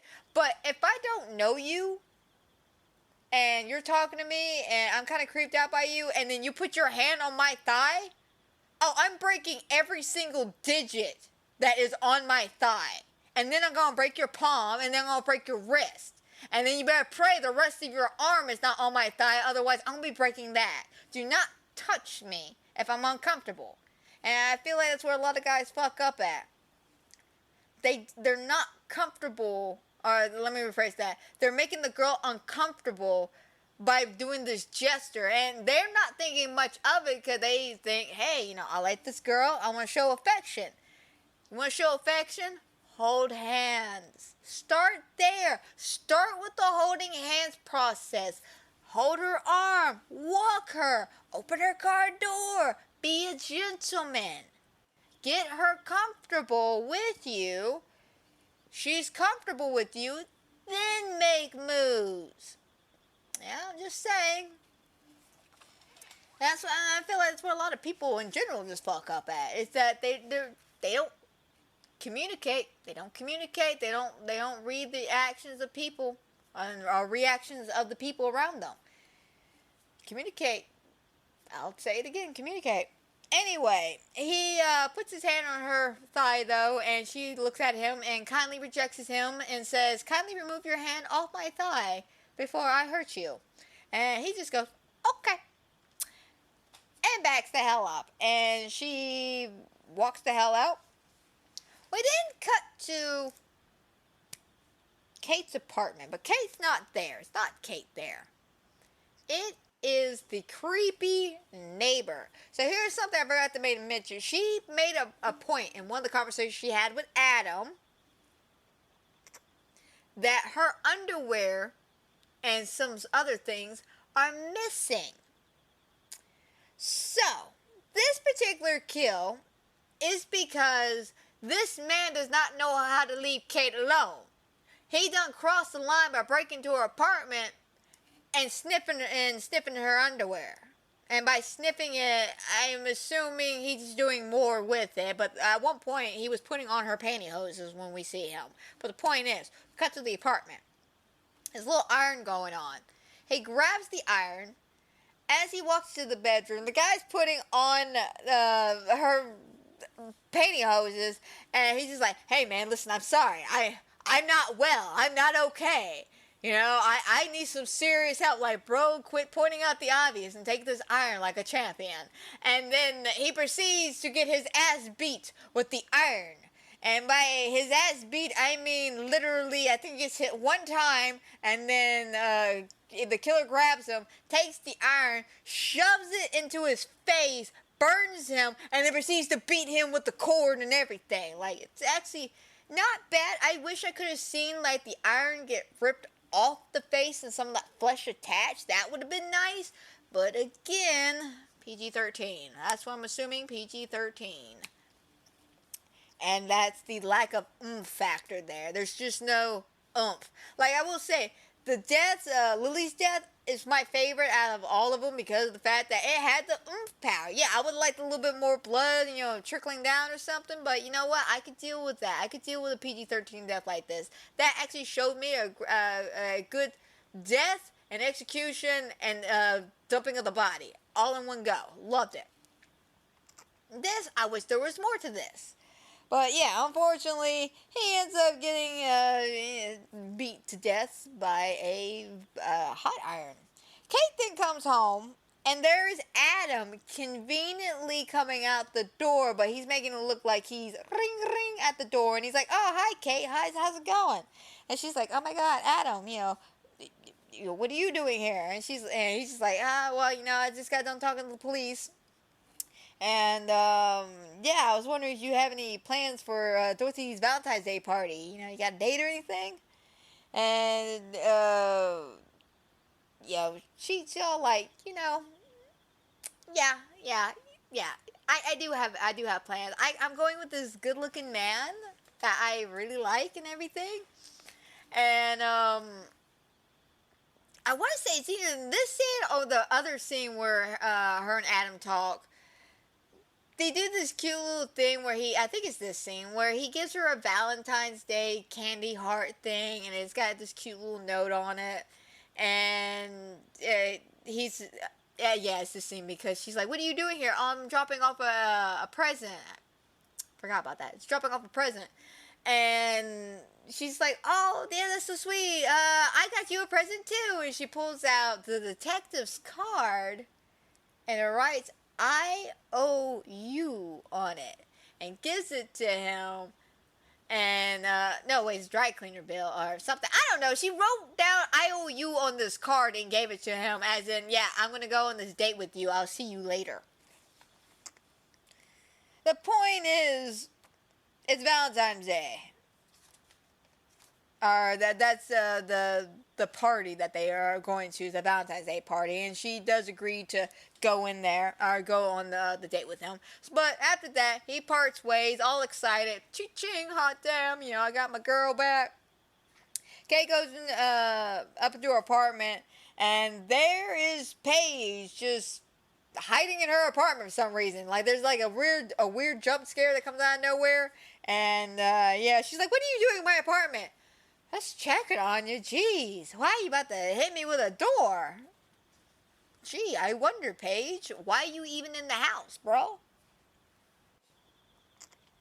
So after that, Dorothy calls the girls and is talking about Campbell, about how he got interrogated, and that was not right, and that's some BS, and that, maybe Adam could be the guy, because it's clearly not her man. No, not her man. It couldn't be him. Not at all.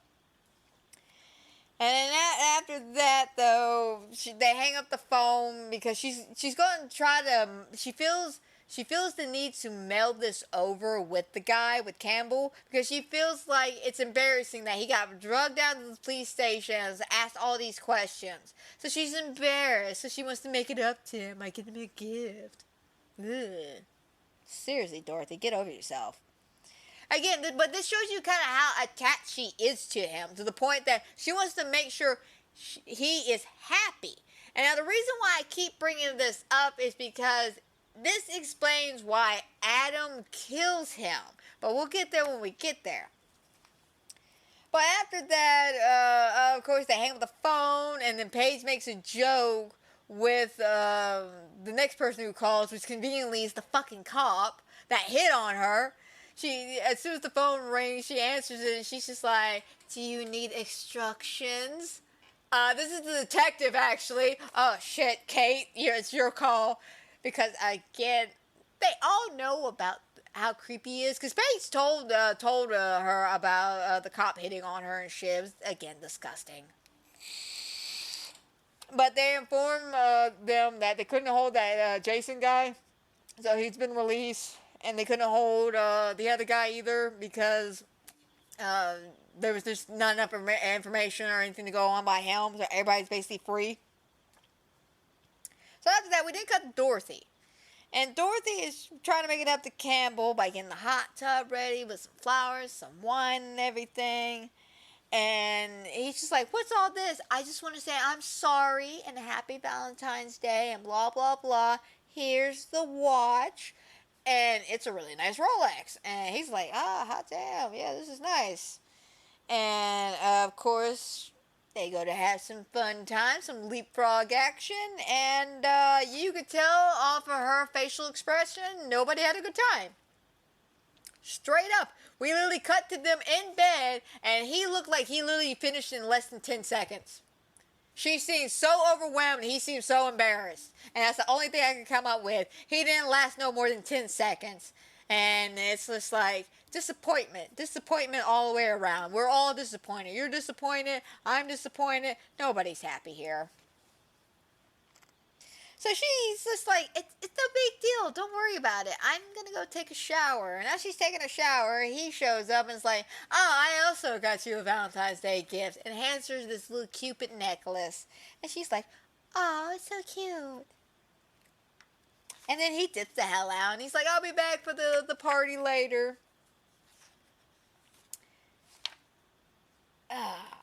Yeah, okay, so yeah, that last one was the whole Valentine's Day. Sorry, I write down Valentine's Day so much in my notes, I can't actually remember when the actual Valentine's Day starts. Because I do like this about this movie, that not only does this movie take place on Valentine's Day, but they have the whole like week leading up to it, or the weeks leading up to it, all February. That's why I enjoy this holiday movie. But yeah, he dips out. We didn't cut to Campbell being scummy, or as I wrote down, Campbell fucking sucks. He's basically pretending to be, I guess, her dad to the bank or something, and is trying to wire some money to him, and because he can't answer the questions, he can't get the money. Dorothy then calls him on this little speaker to go turn the hot water heater back on because it went out. They didn't have any hot water. So, of course, we have this beautiful scene of him grumbling his ass down into the basement with the lights flickering because he goes to turn it on. And of course, explodes. Lights start flickering, though. And we get this really nice slow-mo, not really slow-mo shot, but slow shot of him walking to this water heater.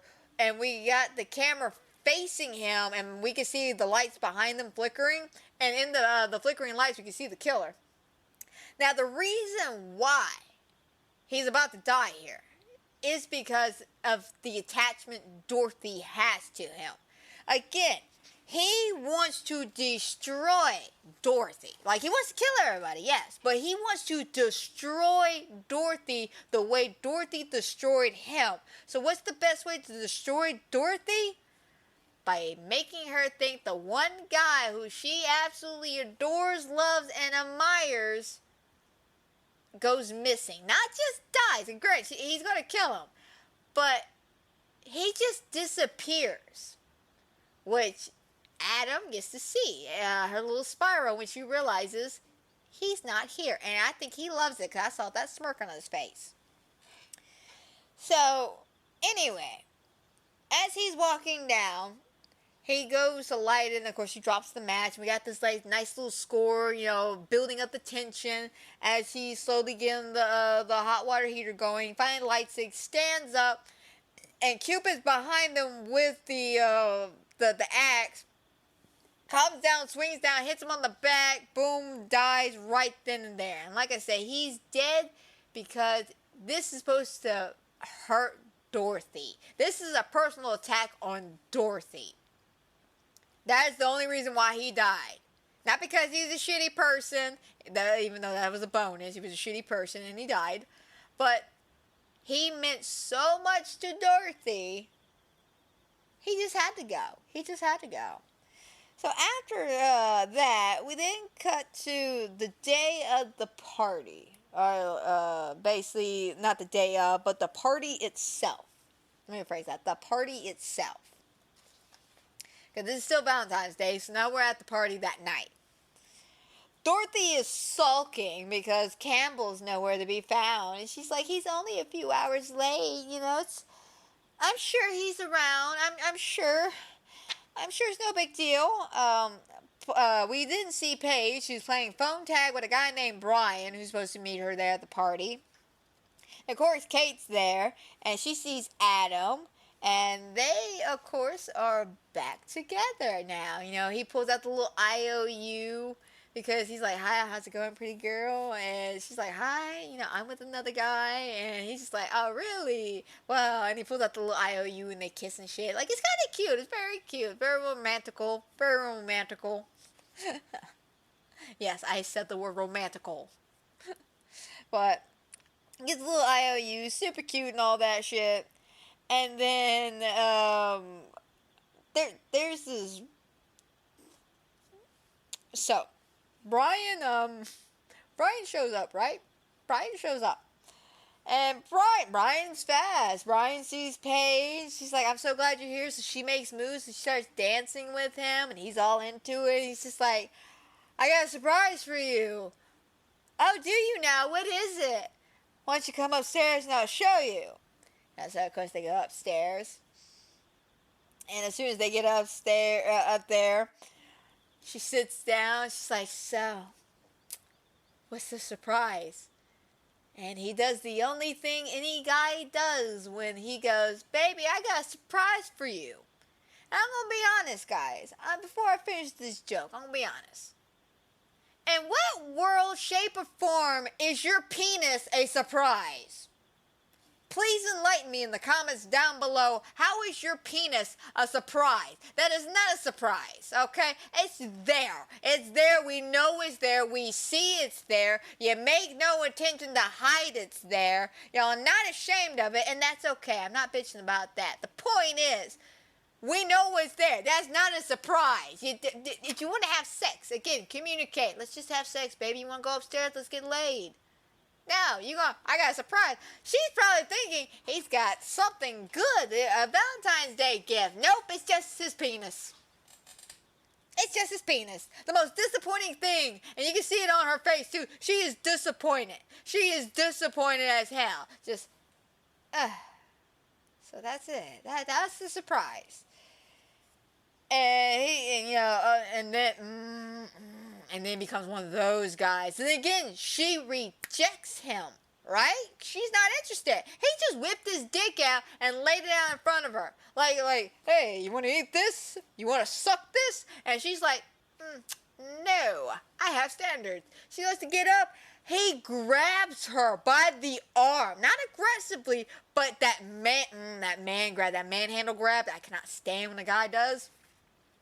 But he grabs her by the arm, and he basically makes a statement of saying that they came all the way up here. He's going to get what he wants. I know, Maxie. But she just goes, okay, well, I have a surprise for you. And he's like, oh, really? And she pushes him on the bed, and she ties him up to the bed. And she blindfolded him. And he's like, kinky, yeah. See, I knew you were a freak when I saw you. I knew you were going to like this. She's like, oh, yeah. I knew this too. And then grabs a candle, right? A very hot candle that's been burning for a while now, right? She grabs this candle. And he's like, yes, are you going to give it to me? Oh, I'm about to give it to you, all right? And then she proceeds to pour the hot wax on his penis. And I could feel every woman in that audience cheering, going, damn straight, baby girl. Show that man who's boss. Because fuck that guy. Fuck that guy.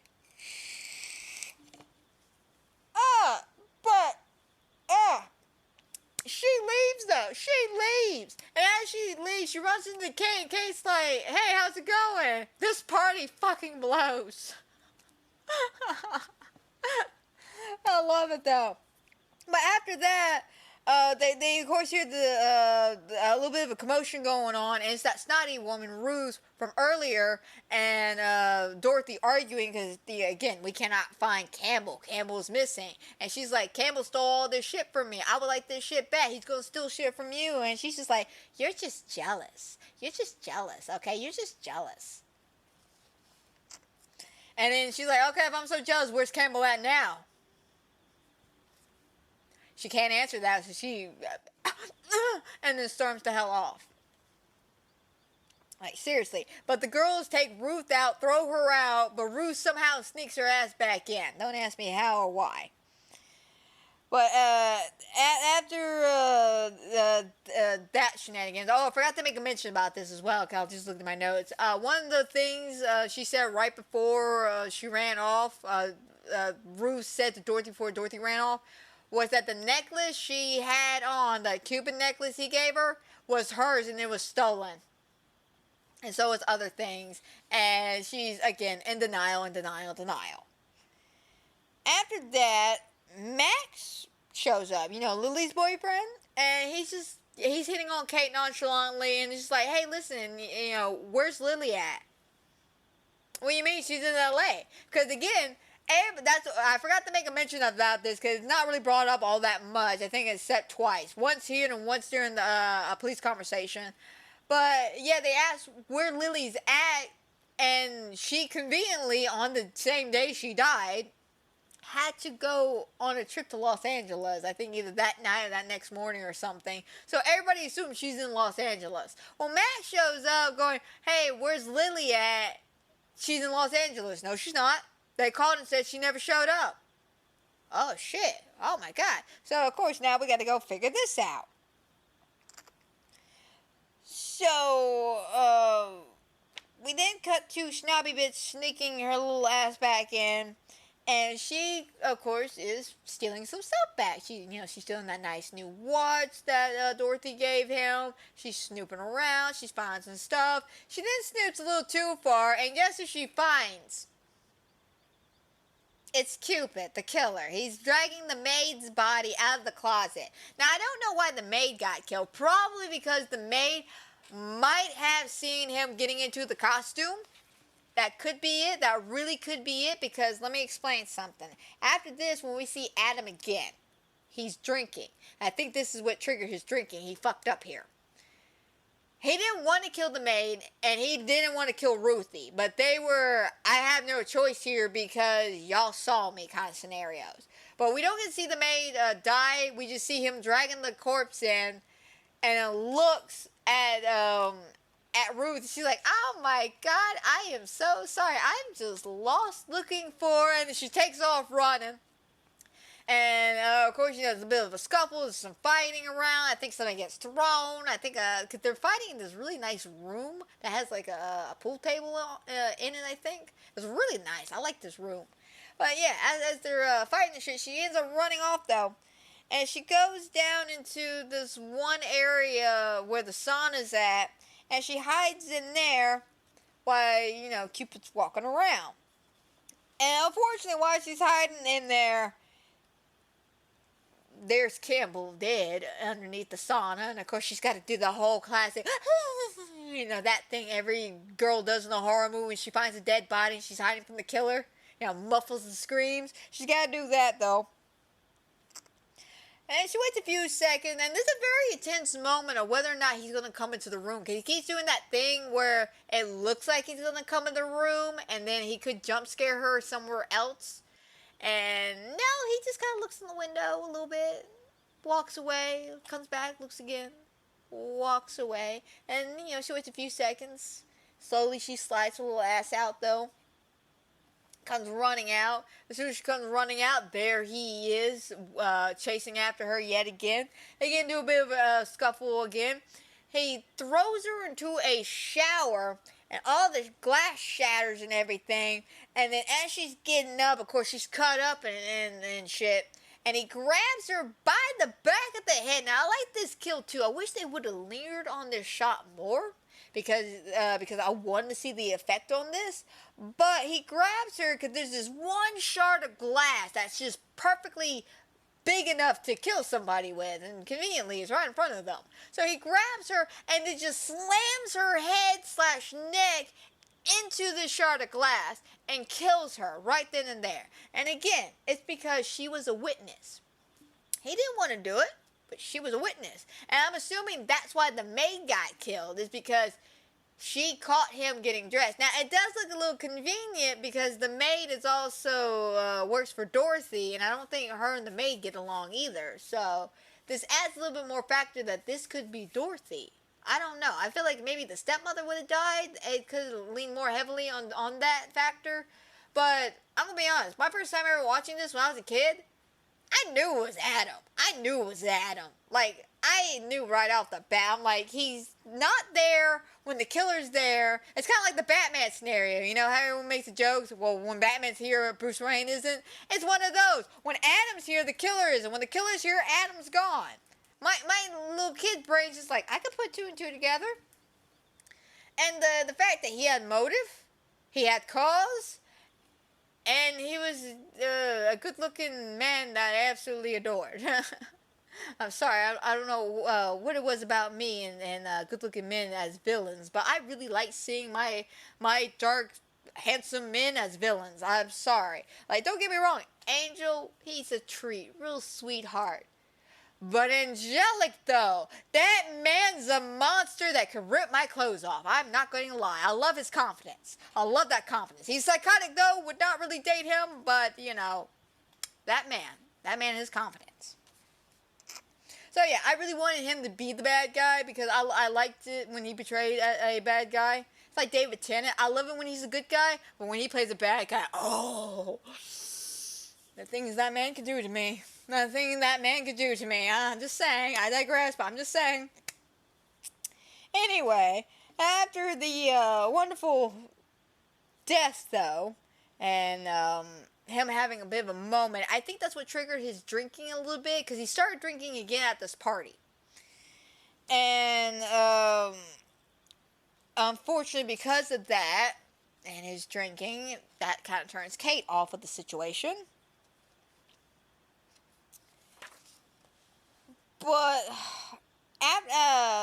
unfortunately, before Adam gets caught drinking by Kate after the whole death thing, Kate's trying to find Dorothy to talk about how Lily's missing. So now we're literally down to Lily, Paige. No, I'm sorry, not Lily and Paige. Paige, Dorothy, Kate, out of the girls. And Dorothy, again, she's still in her little, woe is me, we can't find Campbell, woe is me kind of BS, so she don't care. And she gets snippety towards Adam at some point, like towards Dorothy about Adam. I'm sorry. Dorothy gets snippety at Kate about Adam. And she's like, how do you know he can't be Jeremy? I mean, he could have with cosmetics. I mean, he kind of is acting like Jeremy, being all creepy and everything. Like, we don't know him. It could be him. Your guy's not perfect. Campbell loves me. He understands me. You know, Adam, on the other hand, he's an alcoholic. How much do you really know about him? You didn't know he was an alcoholic until after you date him. She goes on this little rant, just digging into Kate about Adam. And that is why I don't like her. Now, after Adam gets caught drinking by Kate, and Kate's just like so disappointed. Again, I think it's because he felt guilty about killing two people he shouldn't have been killing, but they were in the wrong place at the wrong time. And I think it's because he was planning on killing somebody else, whether it had been Paige or Dorothy. I think it was Paige. But unfortunately, he got caught, so changed the plan, and then he had a bit of a meltdown, and he got caught drinking, and now he's back killing again. Okay, then we cut to another one of my favorite deaths. This is, hands down, the next best death next to the Cupid death. And the reason why these two deaths stick out to me is because they were beautifully well done and great, and they were just those scenes I absolutely adored rewatching because of just how intense they were, how intense and brutal they were, even though there was really no blood at all. So with Paige, she's in the hot tub that Dorothy set up earlier for her and Campbell, but because Campbell is dead and she don't know that, it's just in there waiting for somebody to use it. So Paige takes the opportunity to use it. So Paige, of course, she gets all comfortable. She's drinking some wine or champagne or something, whatever. She's just having a moment. And she hears something, so of course she goes to investigate, doesn't see anything, turns around, and there's a rose just laying there where she was just at. So she goes over there, and I think she makes some kind of comment about, oh, do you want to be my Valentine? Hello? Who's there? Who wants to be my Valentine? She gets up, starts walking around, and then she gets attacked by the killer with a drill. Yeah, no, I love that. Like, being dead ass there. I love the fact that he attacks her with a drill. So, he comes at her, and of course, it's a bit of a fight, so he grabs her and he throws her into the hot tub and puts the lid on top of it and locks her in there, so she's kind of suffocating / drowning a little bit. And then he proceeds to try to stab her, I guess, thinking this would be a good opportunity to do some brutal damage to her with this drill, and tries to stab her through the glass, but she keeps dodging out the way and only getting slightly nicked and shit. And I guess she's not dying quick enough, because he eventually ends up just unlocking the thing, opening it, and then throwing the drill in, and then just dropping it while she gets electrocuted and dies. And like I said, I love this scene because it's so intense and it's so well built up, and it's actually brutal. This is one of the fewer deaths that are brutal. Hers and Lily's death are like the only two like really brutal ones that I absolutely adore. And I wish there was more to it though, more blood, But that's just me when it comes to a slasher movie. I need more. More is better. Sometimes more is not the best, but in the PG-13 aspects, more is better. I need more blood, more guts, more tense factor, more scares, more of my slasher. I will admit, there's not that much slashing. Like, there are parts of this movie where I kind of forget I am watching a slasher, because we're spending so much time with the relationship moment. I'm kind of giggling, so I forget that it's not a horror comedy. It's a horror. It's a slasher. But anyway, after that kick-ass death, the lights then short out throughout this entire party. And now everybody's in pitch black. And so people are like, let's go home. Except for our two main girls, which is Dorothy and Kate. And, of course, they... I don't know why they didn't leave. I really don't know why they didn't leave. I guess they just want to be stupid white people in this scenario, but they refuse to leave. They honestly refuse to leave. I think it's mainly because one of them doesn't want to leave because of Campbell. I think it's Dorothy doesn't want to leave because Campbell's still not here and Wavy shows up and blah blah blah. And Kate wants to stay because she can't find Paige.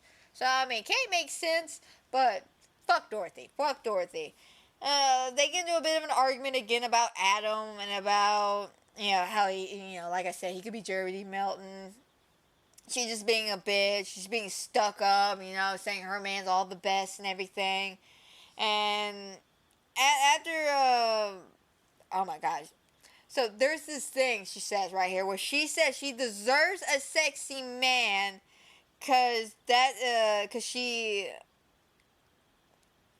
I shit you not, her exact words is, I deserve a sexy man. I had to fight to get this one, and I'm going to keep this one.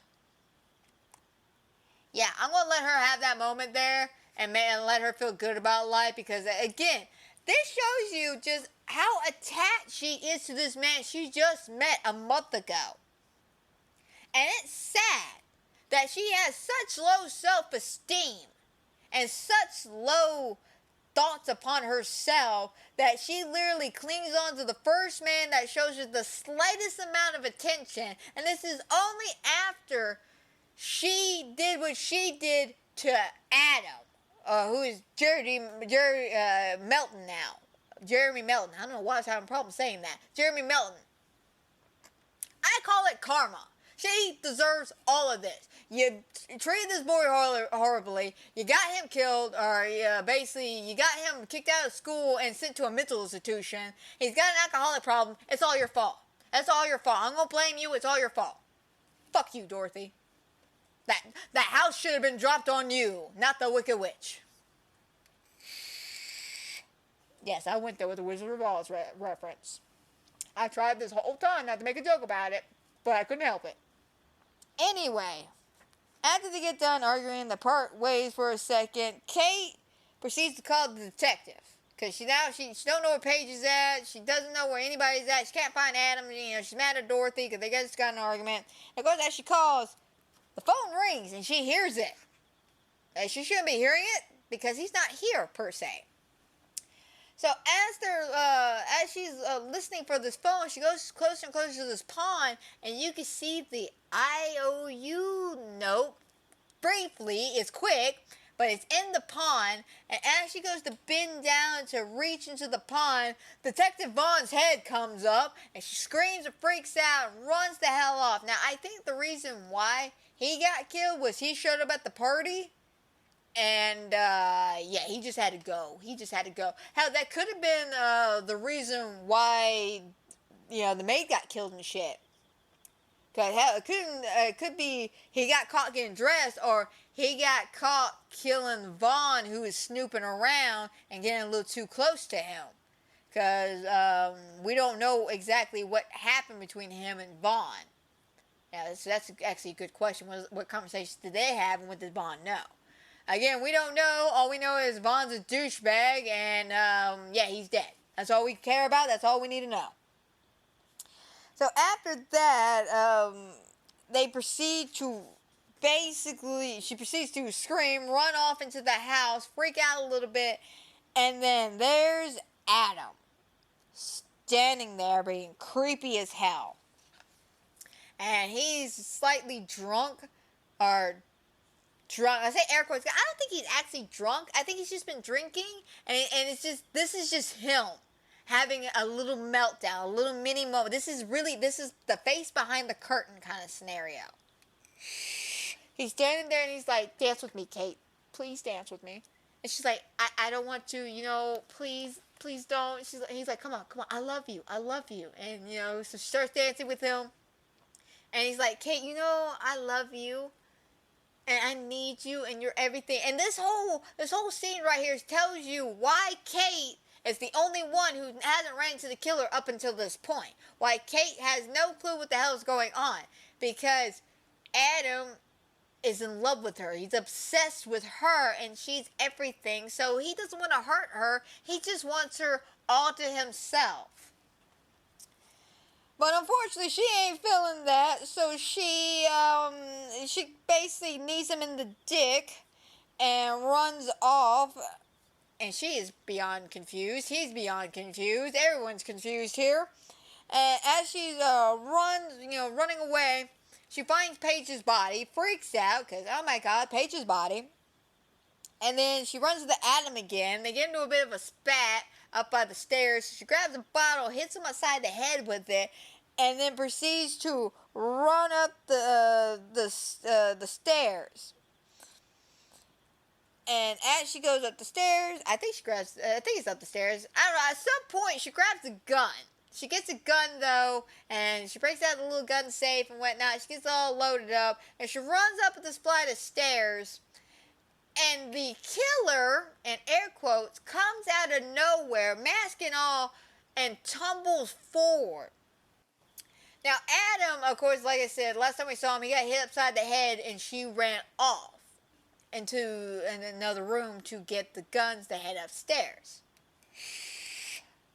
So, Cupid, the killer, tumbles down the stairs in front of her. And, of course, everyone gets knocked out for a second. And both of them sit up. Kate sits up first, looks at the killer, and the killer literally shoots up like a typical serial killer. And before Kate can do or say anything, before the killer can do or say anything, Adam guns the killer down. Right then and there. Just boom, boom, boom, boom, boom, boom. And went, oh my God, Kate suddenly forgets that he's an alcoholic, goes and hugs him, and, oh my God, it's okay, it's good, I saved you, you're okay. And suddenly he doesn't seem so drunk anymore, he seems very freaking sober. But yeah, no, he's hugging her, he's rubbing on her, saying, it's gonna be okay, it's cool, I love you, it's alright, let's see who's behind this mask. And then they take off the mask and reveal, oh, it's Dorothy. Now, when I was a kid, this confused the hell out of me, because I'm like, why Dorothy? Where did this come from? But now, as I've grown up and we watched this movie several times, I get Dorothy, and that's why we had so many moments with Dorothy as well. Not only to show us her downfall and her spiral, but to kind of give that red herring that she could be the killer. We just don't think about it because, again, there's not a lot of horror movies where the serial killers or the slasher is a woman. Because I hate to be this person, but statistically shown, there are not that many serial killer women out there. Like, don't get me wrong, there are serial killer women. There are slasher killers that are women. But there ain't that many compared to men. So anyway, when I was a kid, I didn't get it. As an adult, I get it now. This is supposed to be the oh my gosh, so it was Dorothy this entire time. It makes sense. She still holds the whole grudge against her group. Because that's what I was assuming they were going for. It was that she was killing everybody because she was jealous of them. And, maybe she snapped because Campbell turned out he was a douchebag after all the shenanigans. But no, she was framed. She was framed because in the next scene, she's hugging Adam and they're waiting for the police to come. And she's just like, I just don't get it. I just don't get why. Why would Dorothy do this? Why? And Adam, why he's holding her, it's just like, some people are just so angry and they just can't hide it anymore. They deal with that shit all the time. Thinking it's because of the fat thing, because she thought she was fat. People were calling her fat. That's all she thought about herself was she was fat. So, you thinking it's that, but no, he's talking about himself, saying he was just so angry about the situation, about what happened to him, that he just couldn't let it go. And as they're embracing and they're talking, she falls asleep, and then the last plot twist happens. Turns out, Adam was Jeremy Melton this whole time, because as they're cuddling, waiting for the police, his nose starts bleeding, and it drips on her face. Adam was the killer the whole time. Absolutely enjoyed this movie. Even still, all these years later, it's been, over 20 years since that movie came out. And I still remember the movie fondly. Like I said, I grew up with this movie.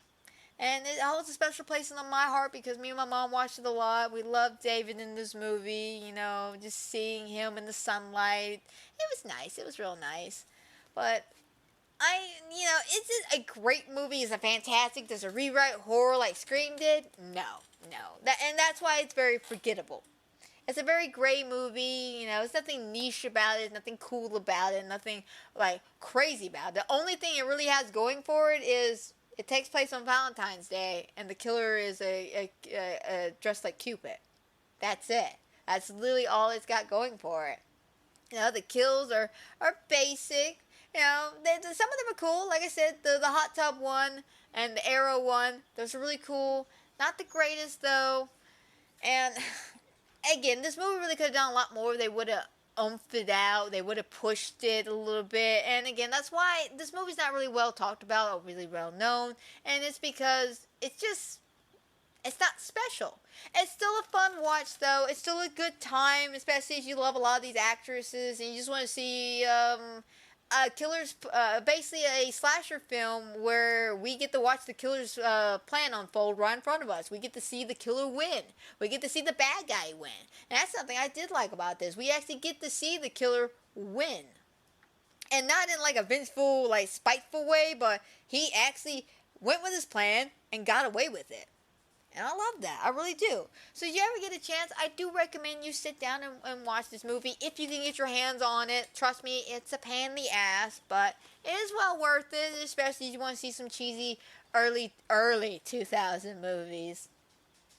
But I do believe I done rambled on long enough about this wonderful little gem. So we're going to go ahead and end this podcast here. I hope everybody has watched, is watching, will watch. I hope you enjoy. I hope everybody has a fantastic and a wonderful night. And guys, don't forget, if you're watching this video here on YouTube, give this video a like, subscribe, comment down below, hit that notification bell, because you never know what's going to happen here. Trust me, I never know, especially on this podcast.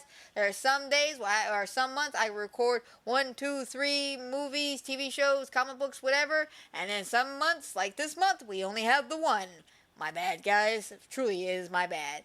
But if you're not on YouTube watching this and you're listening to this on Spotify or Anchor, please give this video a like, subscribe, whatever, a follow if you must, because again, I talk about all things horror on this podcast, and I have no idea what I'm going to be doing next time on here. I'm going to have to figure that out. I got several good choices and options here, so I'll keep y'all up to date on the schedule the best I can. But that's a story for another day, so until then, my friends, y'all take care.